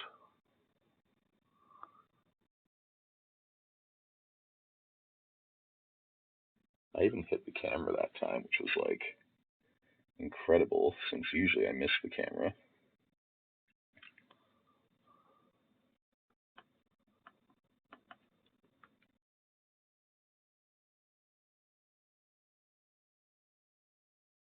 For now, we'll continue with the big brush. Very careful not to hit the hand that we once again worked so hard on.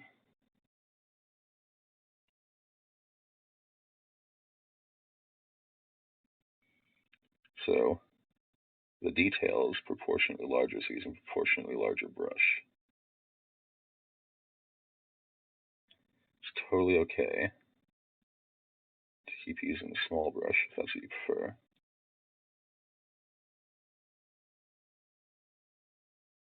But it will take several millennia. If the multiple of millennium is always millennia, even if you're referring to greater than 2 millenniums.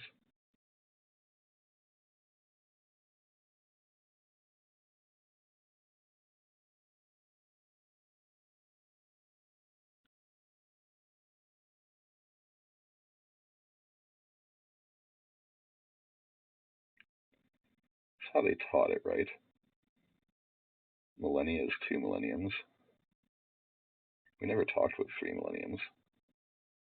No one cared.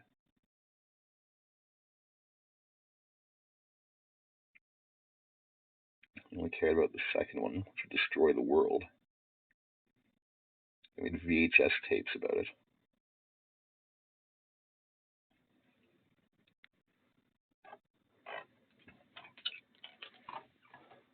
Who sent me a text message?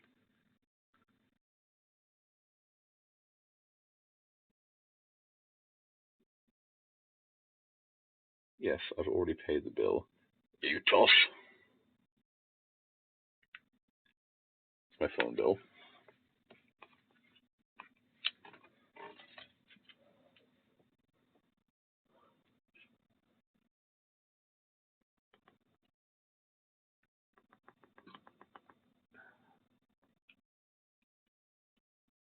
See if we can just direct this water away from the paint.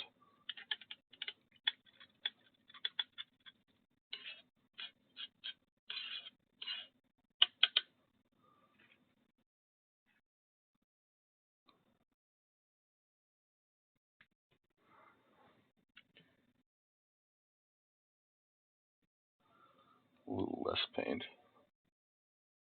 It's always about control.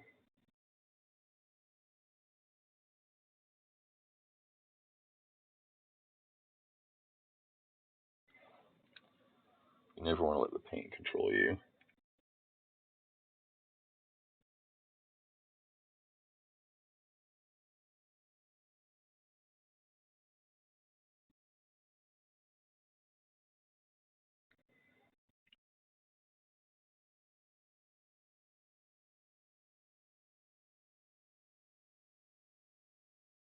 There's a bit of a finicky detail with this size of brush.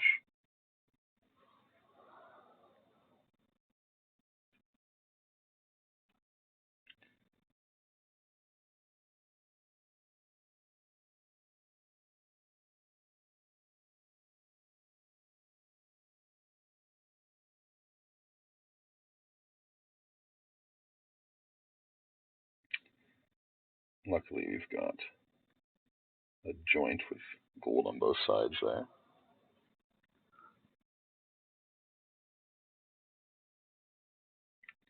After doing the sword and the tiny hand, Power Fist side feels like I'm painting a whole different model.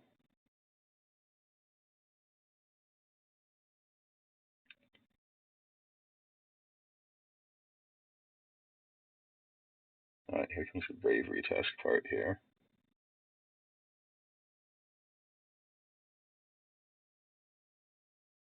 Doing the Eagle's Iron Halo.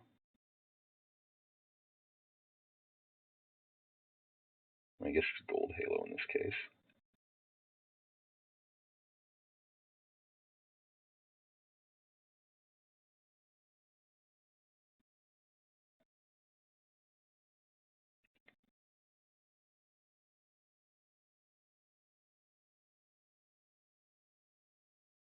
We had a slight touch. Overall, not too bad.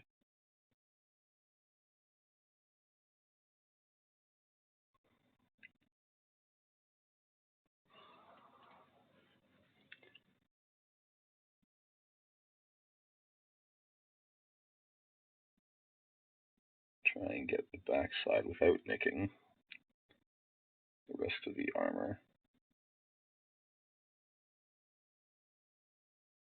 So you got a beautiful dry brush on it. Last thing we want to do is get gold streaks on it.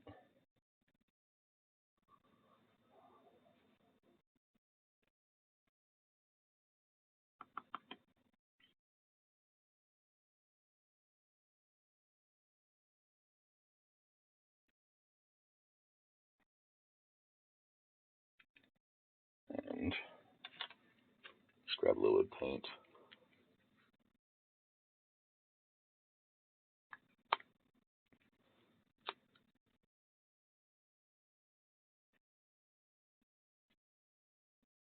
Touch of water.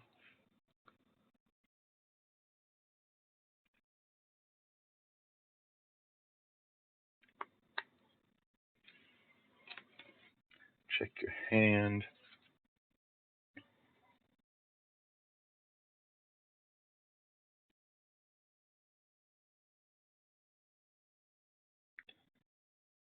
And get right in here. Be very careful. Success. The only part we nicked was a part we're going to paint gold anyway.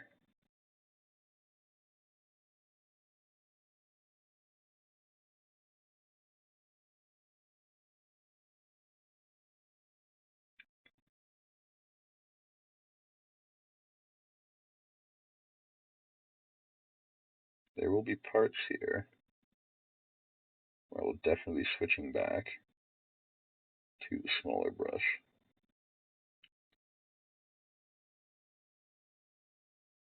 Let's see if we can use a large brush and do the outside.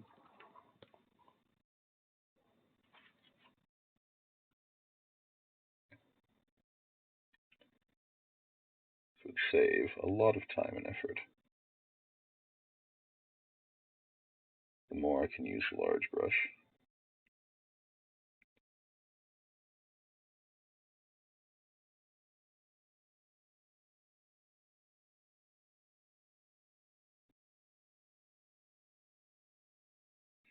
So we're just going to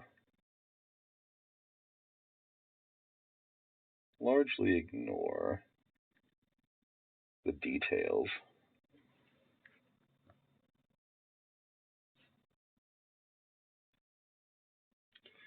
in favor of just hitting the perimeter.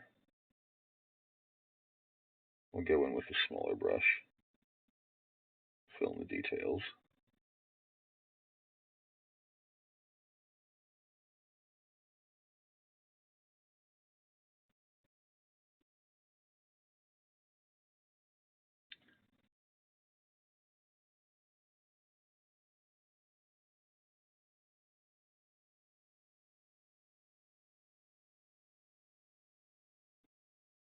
If we nick the parchment, it's not that bad, because we haven't painted it yet and it's a completely different color.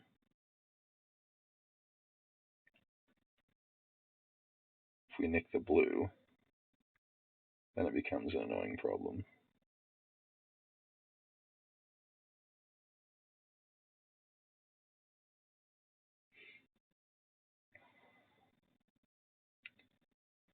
Alright. Inside rims now.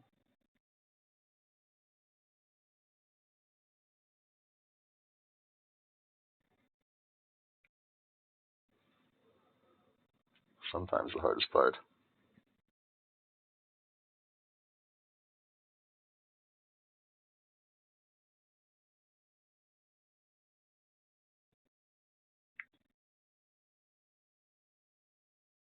Try very hard not to nick the blue here.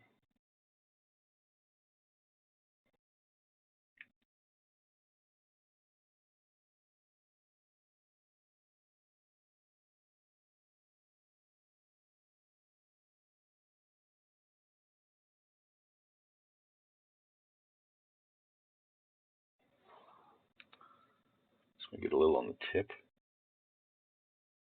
Push it into these recesses.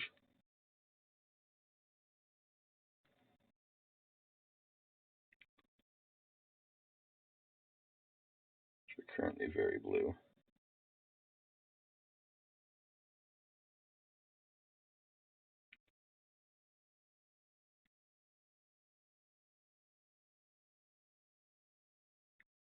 Alright.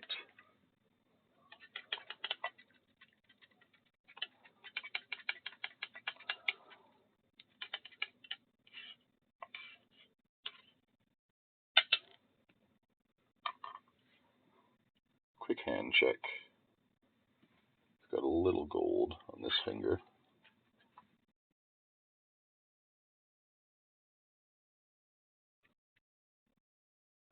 Otherwise, we seem pretty good.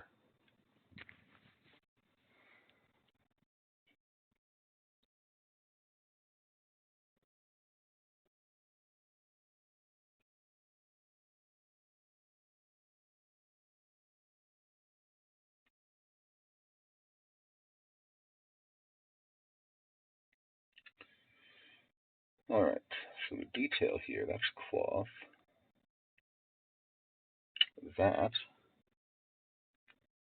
there's a sunburst behind the Ultramarines emblem here. So I'm going to do, just going to allow the paint to hit the Omega and the parchment, but not the armor if I can help it.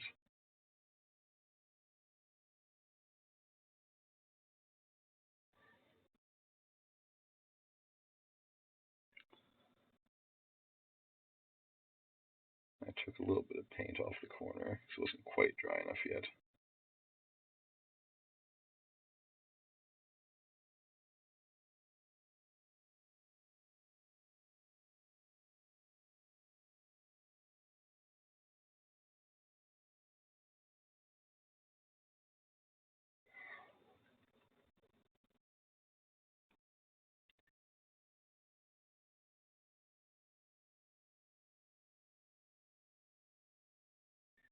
Just tattooing in the details, basically.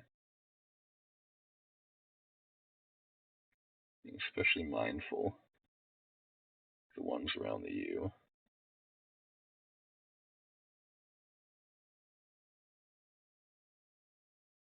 That one's going to need a touch up.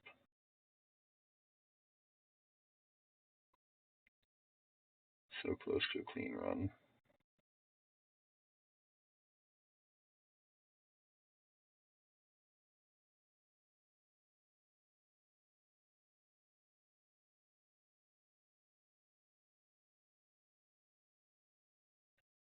That part came out nice, though.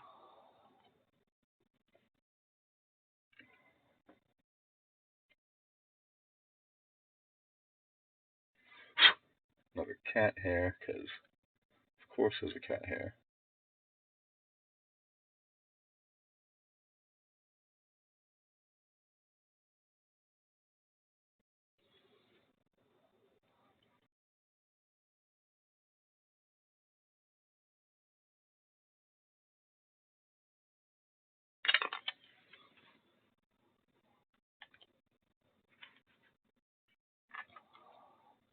That was a real fumble.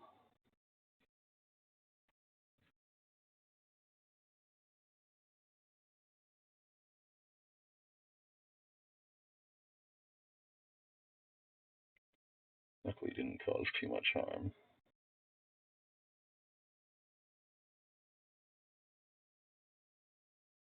This is a tight pattern up here.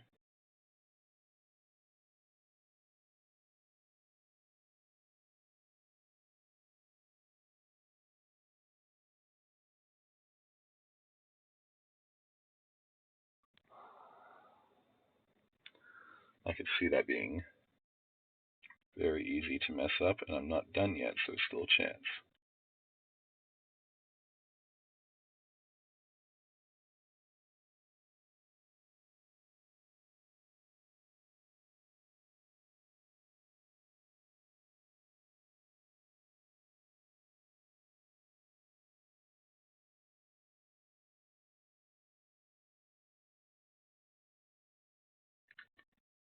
All right. Have a little bit of trim on the inside here.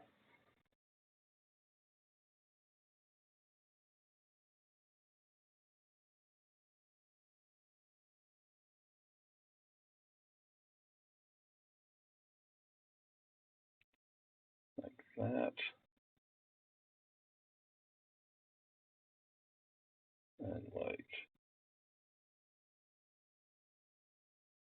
that.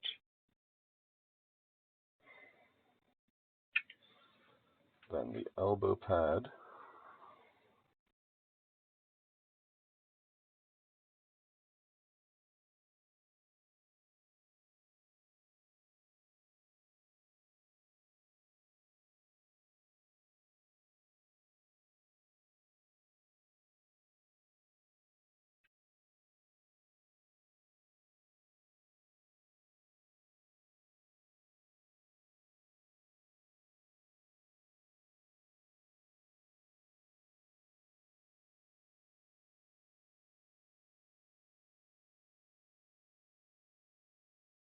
Comes around like this.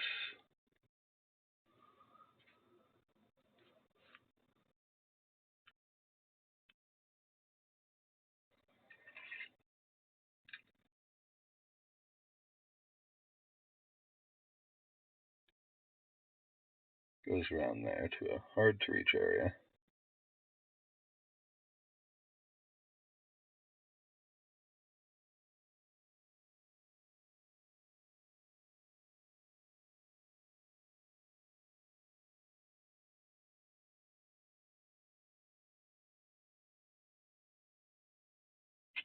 Man, this pipe here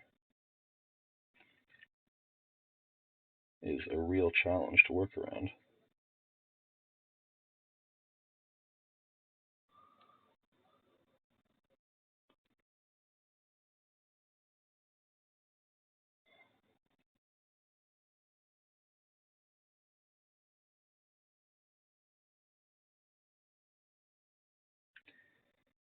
This specifically is one of those parts where it would have been easier to fill in blue, start gold.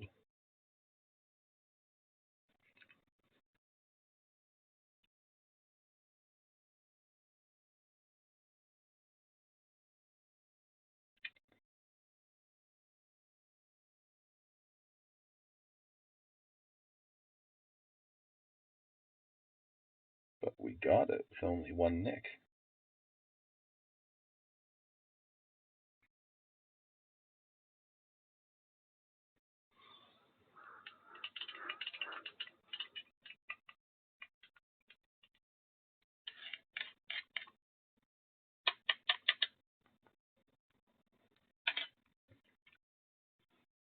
This is where we're at here.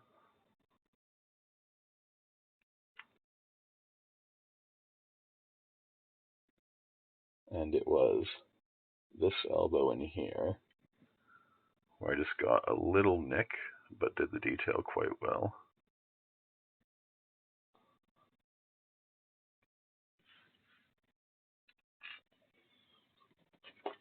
Now for the backpack.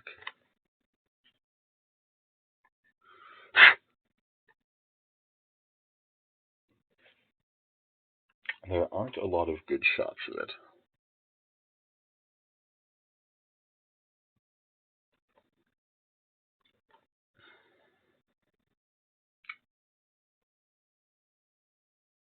Looks like there's not a lot of gold on it. No, you're still muted, Durf. I asked you if you want to be unmuted.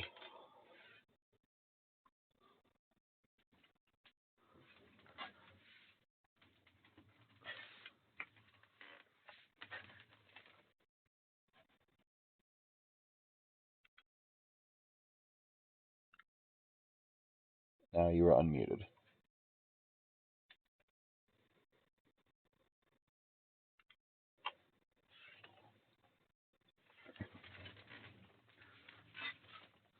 Okay, you should be good to go. Hello? Yes.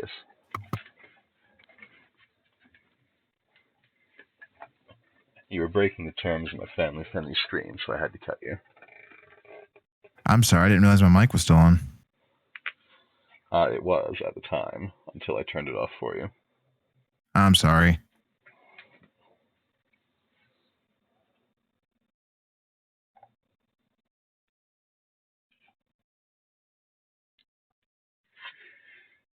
So I just had the backpack and the helmet left to do. So, it looks like this arch is gold.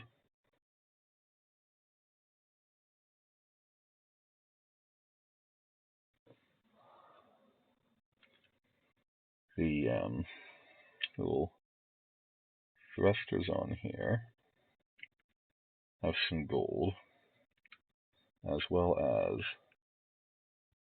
this here,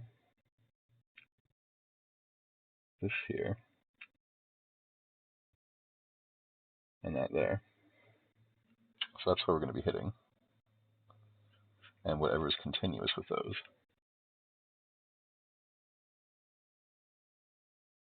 Did you at least resolve the issue?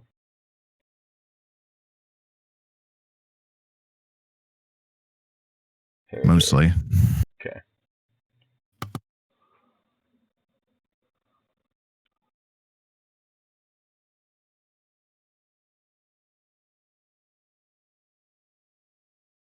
Well, that's mostly the important part.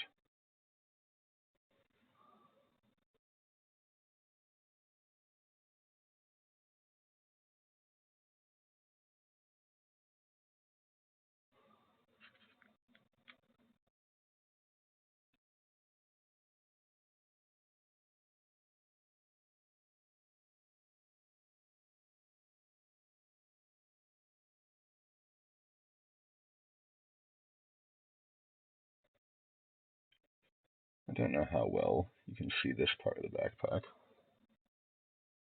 once it's assembled, but just to be on the safe side.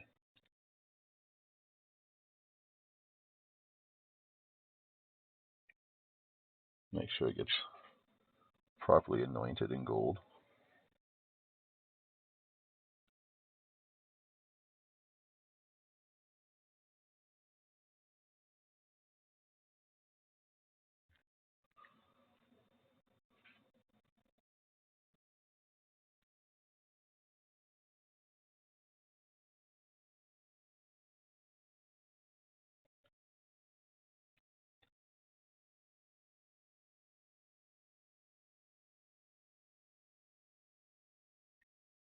Oh, paintbrush, why? You're doing so well.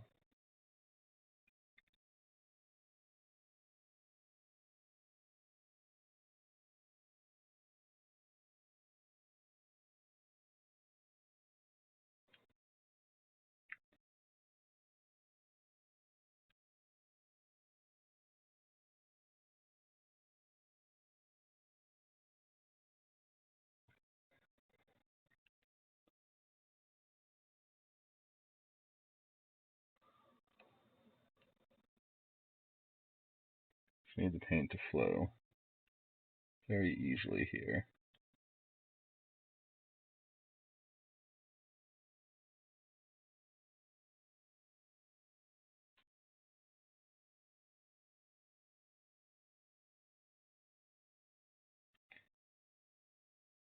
Turn out quite nice.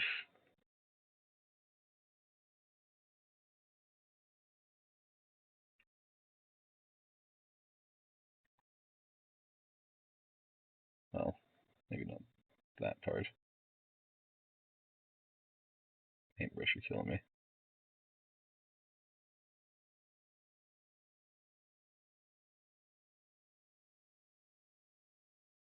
Splayed out just a little bit. Sammy Cat, you really can't be in here.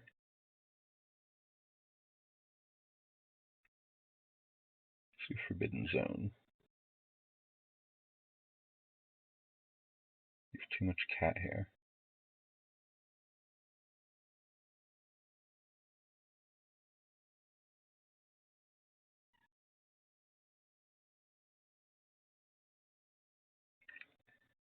That's not too bad. Nothing a quick touch-up won't fix. These will all be silver.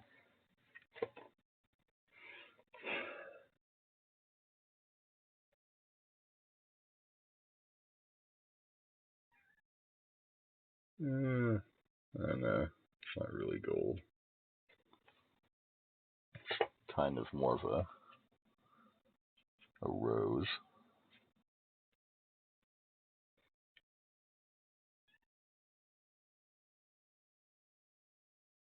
There's a display panel. That's blank. That can be filled in freehand.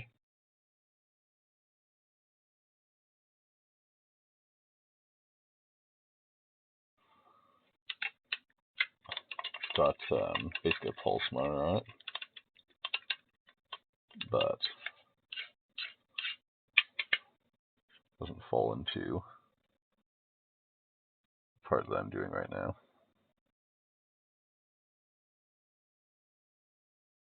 The pieces you've been working on have been delicate as fuck. I just haven't had much to say about it. That's just how it is.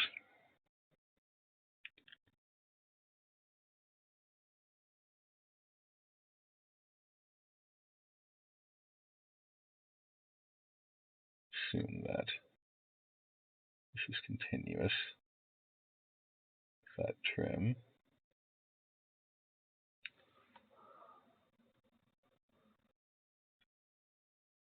I mean, I have been talking about various things the whole time. There's just no need to harp on the difficulty of the piece, because you don't need expert opinion to see.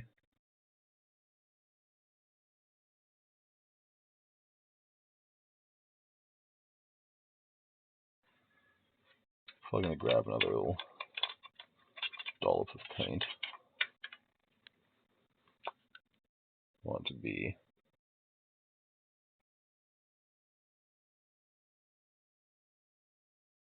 a little bit less runny than that.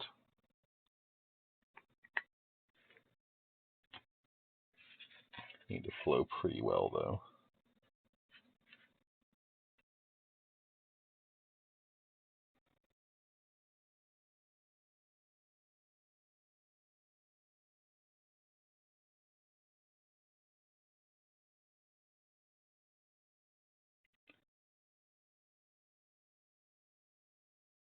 It's a little Aquila here.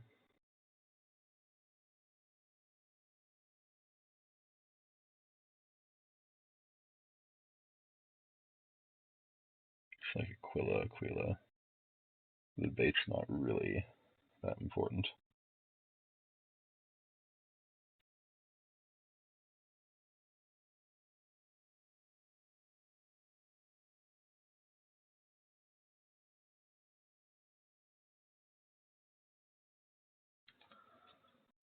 Make sure this part's continuous.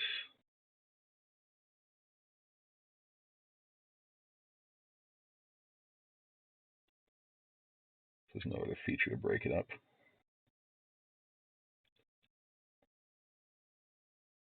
It's okay if we nick the purity seal, so we paint a completely different color later.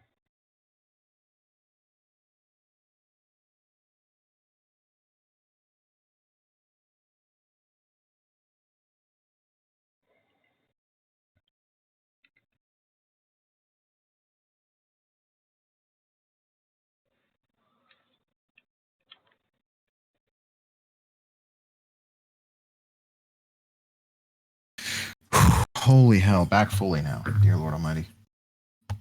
Okay. I was still partially on the phone, which is why I kept having to unmute and mute and all that fun stuff. I'm sorry about that earlier. I'm just dealing with like a billion irons in the fire, and it's a situation that I didn't cause, but I got involved in. And yeah, I know you know how that whole biz goes. So Yeah. but no, I've still been watching, and like every piece you've been working on, I don't get how the detail is that. I don't know, it looks easy to me. I know it's not easy, but you make it look easy. I guess is a better way to put it. I would not be able to do detail that fine. No way. Well, like I said a little while ago, once you've been painting the Armor of Fate for a while, as I have been these past streams, kind of Do you just get good at it, or get used to its style and patterns. I guess.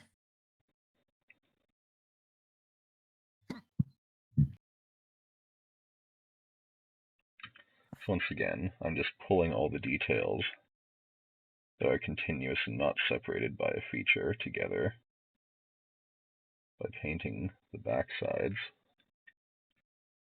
Maybe it's just supposed to be a trim, but there's no feature lines separating them, so that's how it's going to be. Artistic expression. I don't get how you do this, and you told me your hands shake. I have not seen it once.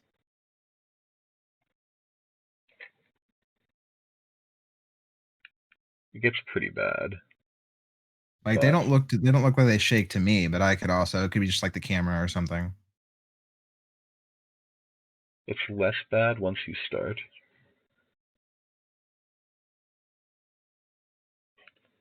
Just trying to see if there's any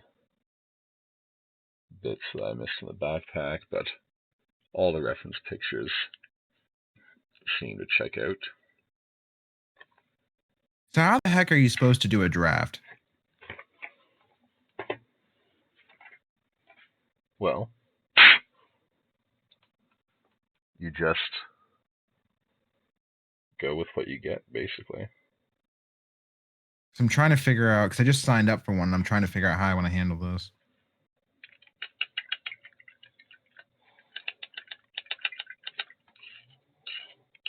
It's really nothing to handle, per se.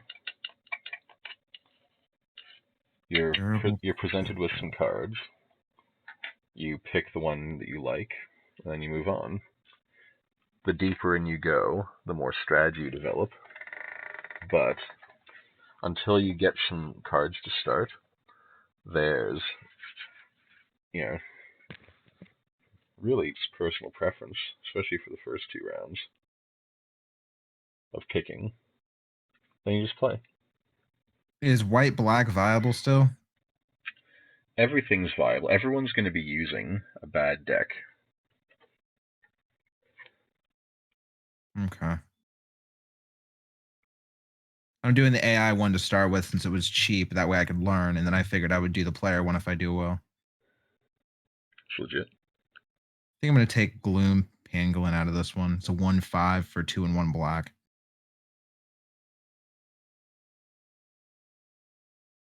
Okay. So I'm doing black, no question.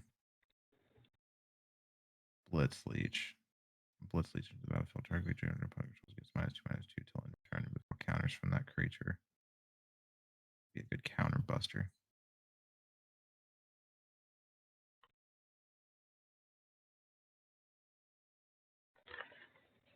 Durable Coil Bug I can bring back to life though for 4 colorless and 1 black.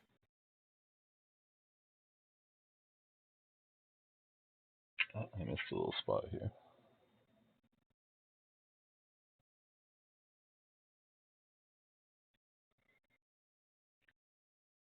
Trying to figure out if I should do dual color or not. You usually end up more or less forced to.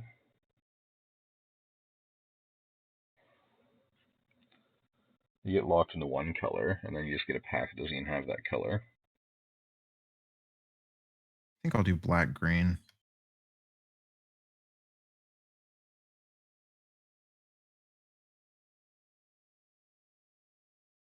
X, I'll have to 3 target enchantments, cycling 3. So Yeah, I'll take that. for an Ikoria draft, you should even expect to run 3 colors. It's a set based around 3 colors. Dead weight.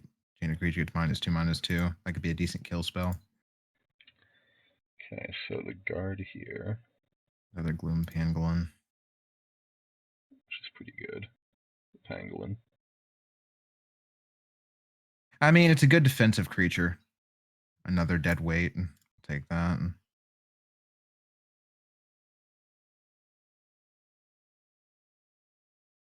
Dismal Blackwater. That's a blue-black. Fertilid. Fertilid is battlefield 2+1/+1 counter. I like Fertilid. Yeah. That gives me some mana ramp. Cavern Whisperer. Fuck is Mutate? Very powerful mechanic. If you cast a spell for its mutate cost, put it under or over target non-human creature you own. They mutate into the creature on top plus all abilities from underneath it.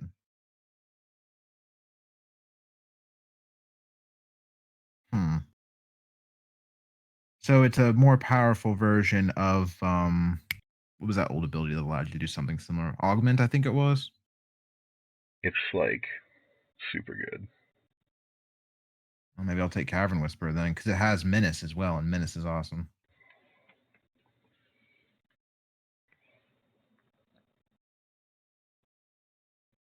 Almighty Bushwag, Brushwag. I like that. Thwart the enemy. Greater Sandworm. Thwart the enemy is really good. Take one of those. It negates your opponent's damage, but lets you do your damage. Oh, that cheeky little piece. Should I be taking lands? Only if they're good for you. But I shouldn't be taking basic lands? I mean, you're given basic lands.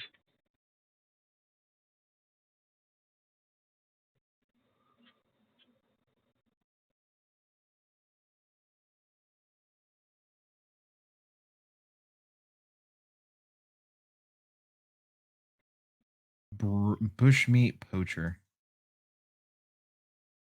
Yeah, I got a card that comes back to life, I think. So that might be a good idea. Or Plummet.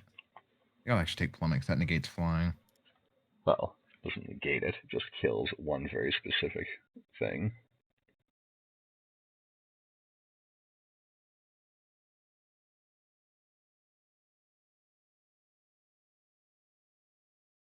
It's going to force me to take one. Like a different color. It's going to force me to take a white card. Well, there's my colors. Black, green, white. Good. That's a really powerful color combination in Ikoria. Boneyard Lurker. Mutate. Whenever this creature mutates, turn target permanent card from your graveyard to your hand. It's a 4/4, 2 and 1 black, 1 green drop. Yeah, I love that card. Take that one. Call of the Death Dweller. Turn 2 target creature cards with total quarter mana cost 3 or less from your graveyard to the battlefield. Put death counter on either of them, then put menace counter on either of them. Jesus Christ. Yeah, so you get one of each counter, and you can place them however you like. Also, Genesis Ultimatum is in this one. I wish I would have had like green, blue, red, because that's an awesome card, but It is better. It is good. All the ultimatums are good. Serrated Scorpion. Steez. I'm not sure if that or Easy Prey.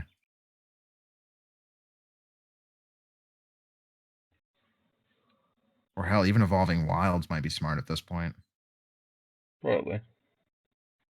Oh, wait, I can take white too. What are you doing, Brandon?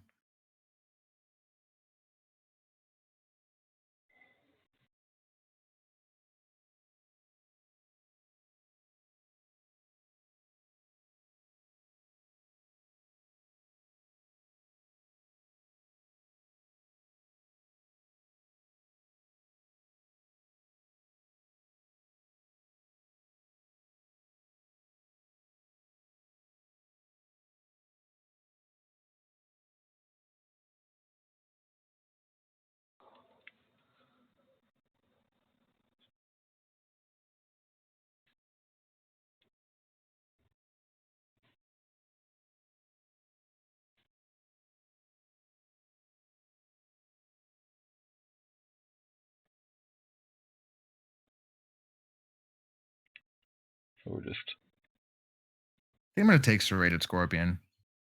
carefully painting in Aquila. Mysterious Egg.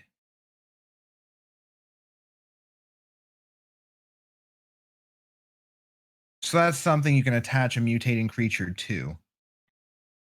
Yeah. I mean, I'm kind of leaning into the whole mutate thing here, so could be interesting. It's one of the set mechanics. It's hard to avoid. Survivor's Bond. Choose one or both. Return target human, non humans. Can take another Fertilid. Yeah, if you're leaning in Yeah. mutate, you kind of have to not take humans. Take another Fertilid. I'm at 20 cards. I'll take another Serrated Scorpion. I need more powerful cards because I'm not getting much power in my deck. Nice Squad Commando. I don't want you. A white-black land, though, might be smart. Yeah. When Honey Mammoth enters the battlefield, you gain 4 life. What the fuck is God.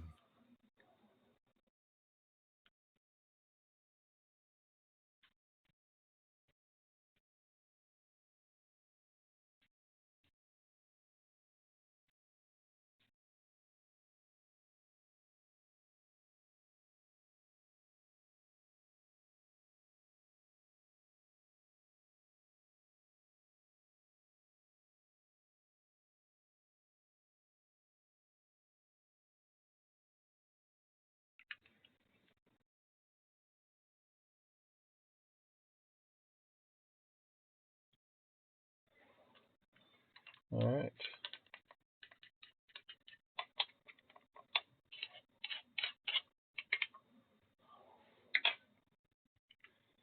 And that's the gold for the head. It's not a lot.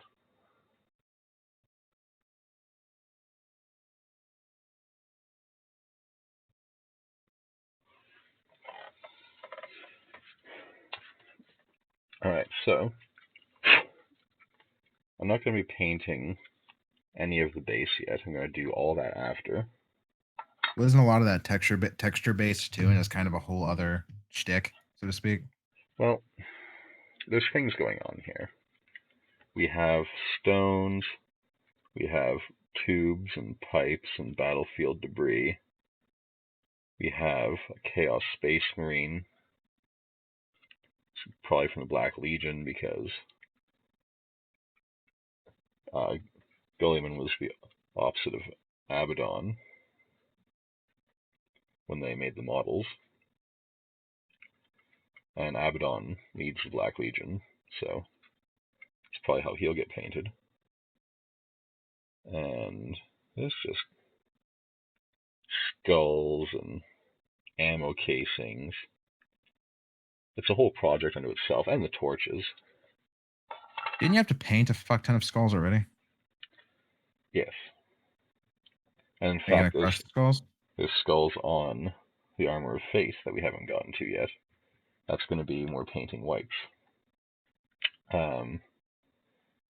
There's the bear head, which we'll do separately.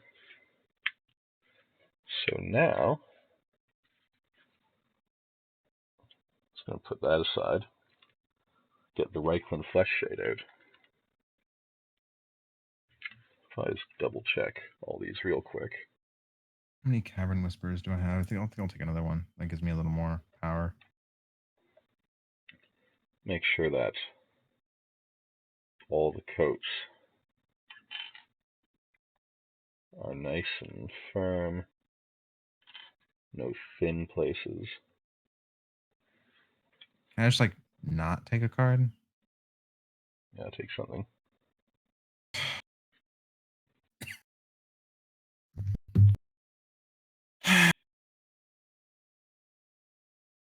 Sometimes you just hand garbage. I'm gonna have a dead card regardless at this point. That's drafting for you. I'll take a red because I feel like at most, if I was gonna make use of anything, it would be a red card. Adaptive Shimmerer. Flash. Adaptive Shimmerer enters the battlefield with 3+1/+1 counters on it. Damn. That seems actually really fucking cool. It's pretty good. Sleeper Dart. I'll take. You're gonna make me take a blue now too? Really? Whatever.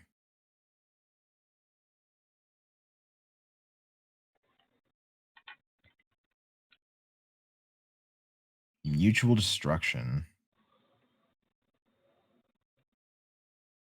I kind of like that.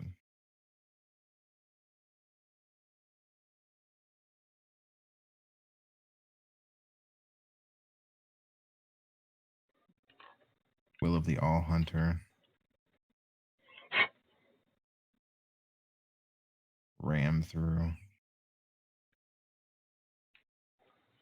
Moss Coat. Go react.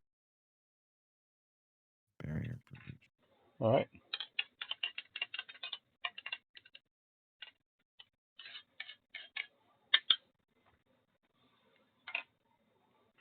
So I'll make use of both brushes again.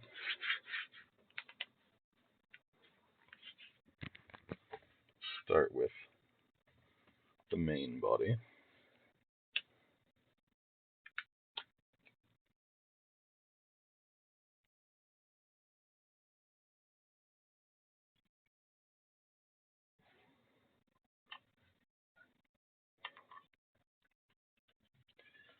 And the Reichland Flesh Shade on gold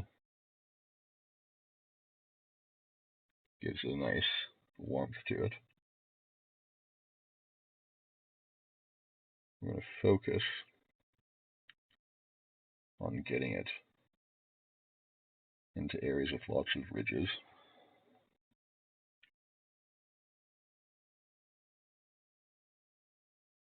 So joints in the armor.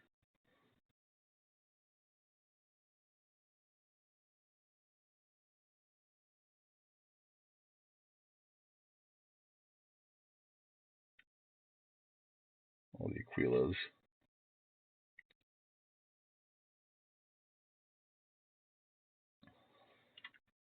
Around the arms. And anywhere there's a rivet.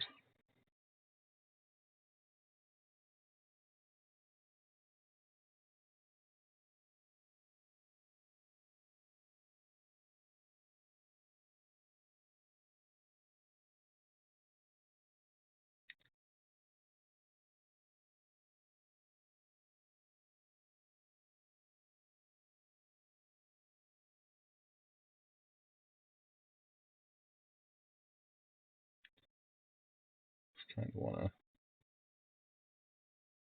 make sure that all the rivets get emphasized by the shade. Whenever you shade a surface, you have to shade the entirety of the surface so that it matches.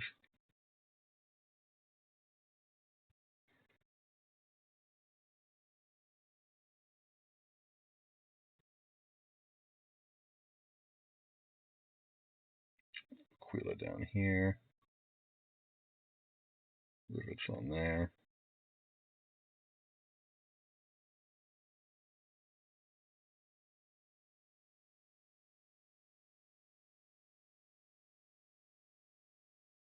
You just want to not hit the blue as much as possible. See if I get my ass kicked.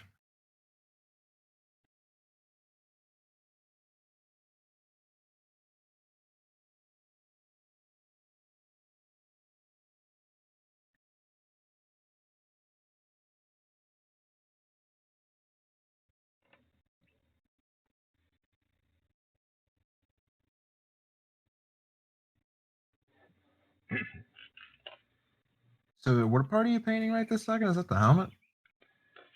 Right now I'm putting Reikland Flesh Shade on all the gold. So what's Reikland Flesh Shade? What's that do? So we have a piece here like this. And then we add the shade paint.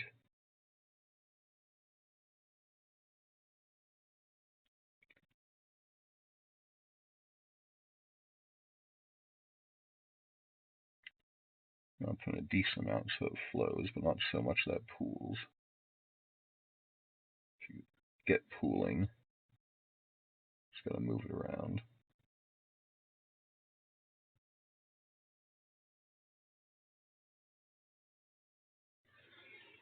There you go. It brings out all the detail even more. Okay. So it almost adds like it's almost like a texturing thing. So it flows, it's very thin paint.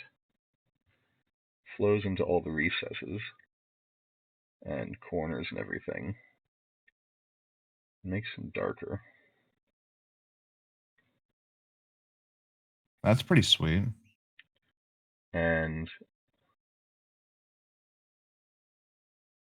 it makes the details pop more by defining their edges. So like the elbow, there's a couple gold trims that run together side by side, but they stand out a lot when you shade them. These iron crosses too, and all the rivets.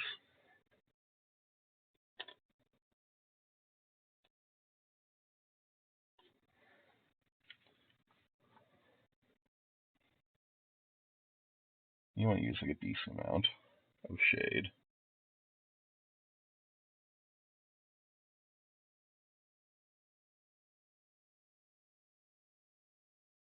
Because you want it to be able to flow.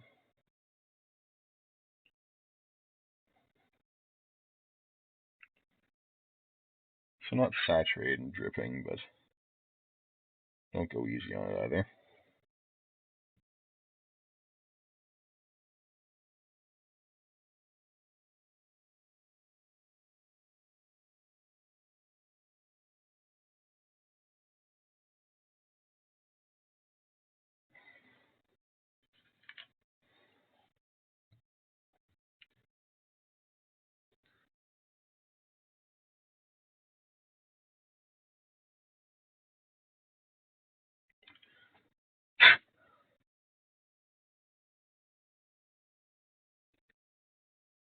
If you get a little bit too much, you could blow it out.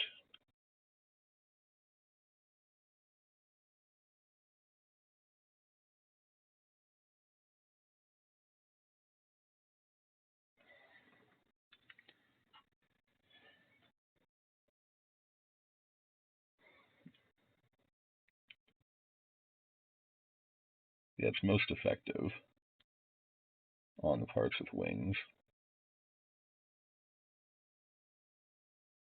and changes in elevation.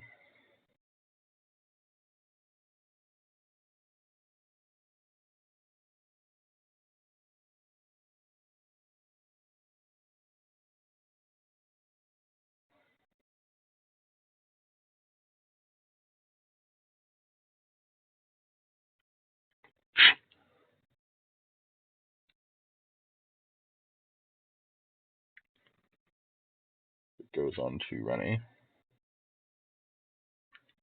use a little bit less. Makes sense to me.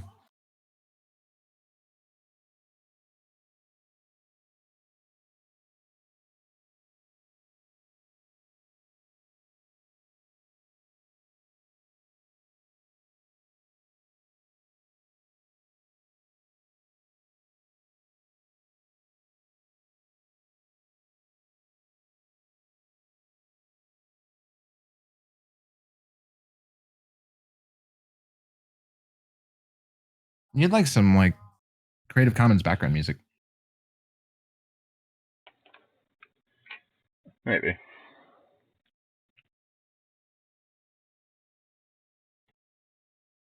Be really good if it was music that I couldn't hear myself. There's a way to do that. Something more interesting for the viewers, but wouldn't be obstructive to me. Get like some really awesome like fantasy-esque music for the background or something. Just play it softly.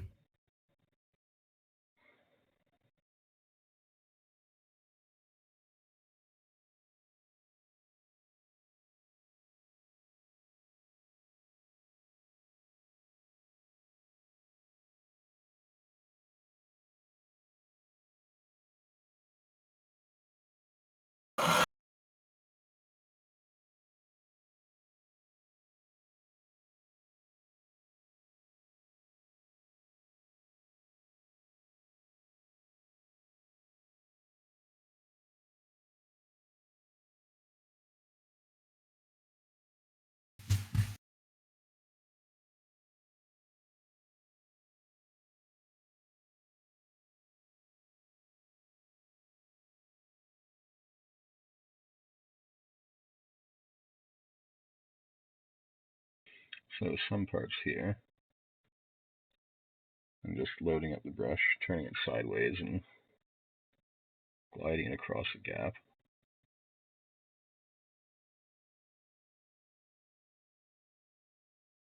So I can hit the gold on both sides, not the space in between.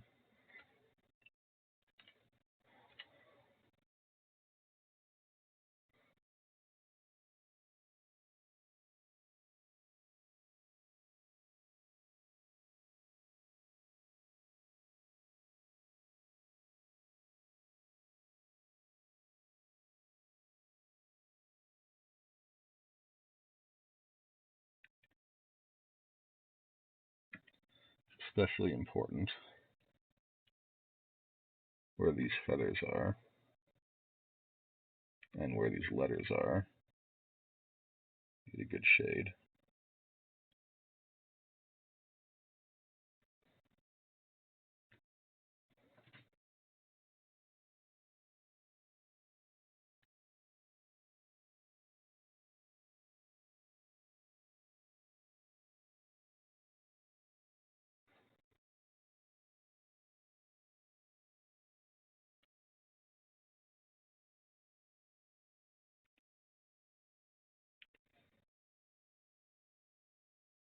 You want each feather to be defined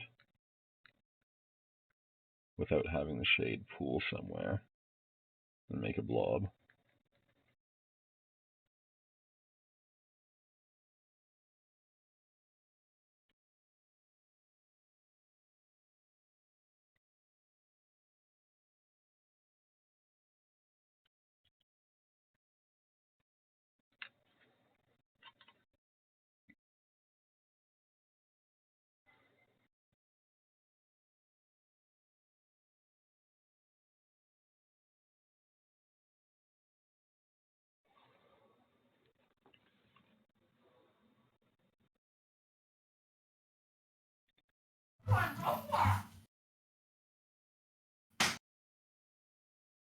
I might actually be able to win this.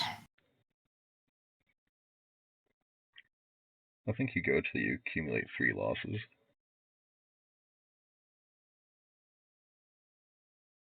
I could see mutate green black being pretty fucking sweet if I had the cards I wanted. It is. But the white is key. Especially if you get the companion. Companion. I don't even know how that mechanic works. It's like a commander for standard. Oh, okay.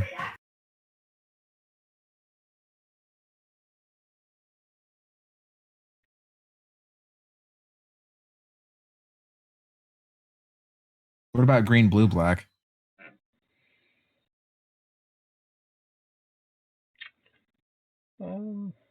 Not sure.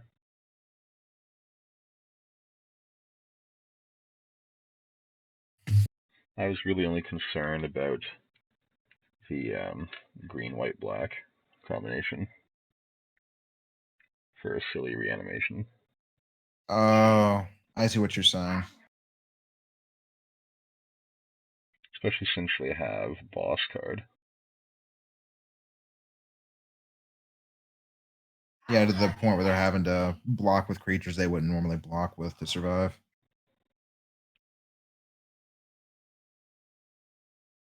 Because I've got 2 mutated Cavern Whisperers on the field. The hardest part of mutate is deciding whether to stack it on one or to spread it out.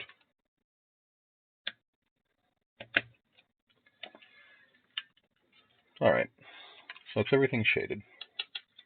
And that's also going to do it for the stream, because we That's have to wait fucking for all this to annoying. dry. So I thank everyone for watching. If you enjoyed this, slap the follow, it helps out a lot. And if you super enjoyed this, consider dropping a follow, helps out even more. And we'll catch you all next time. Bye now.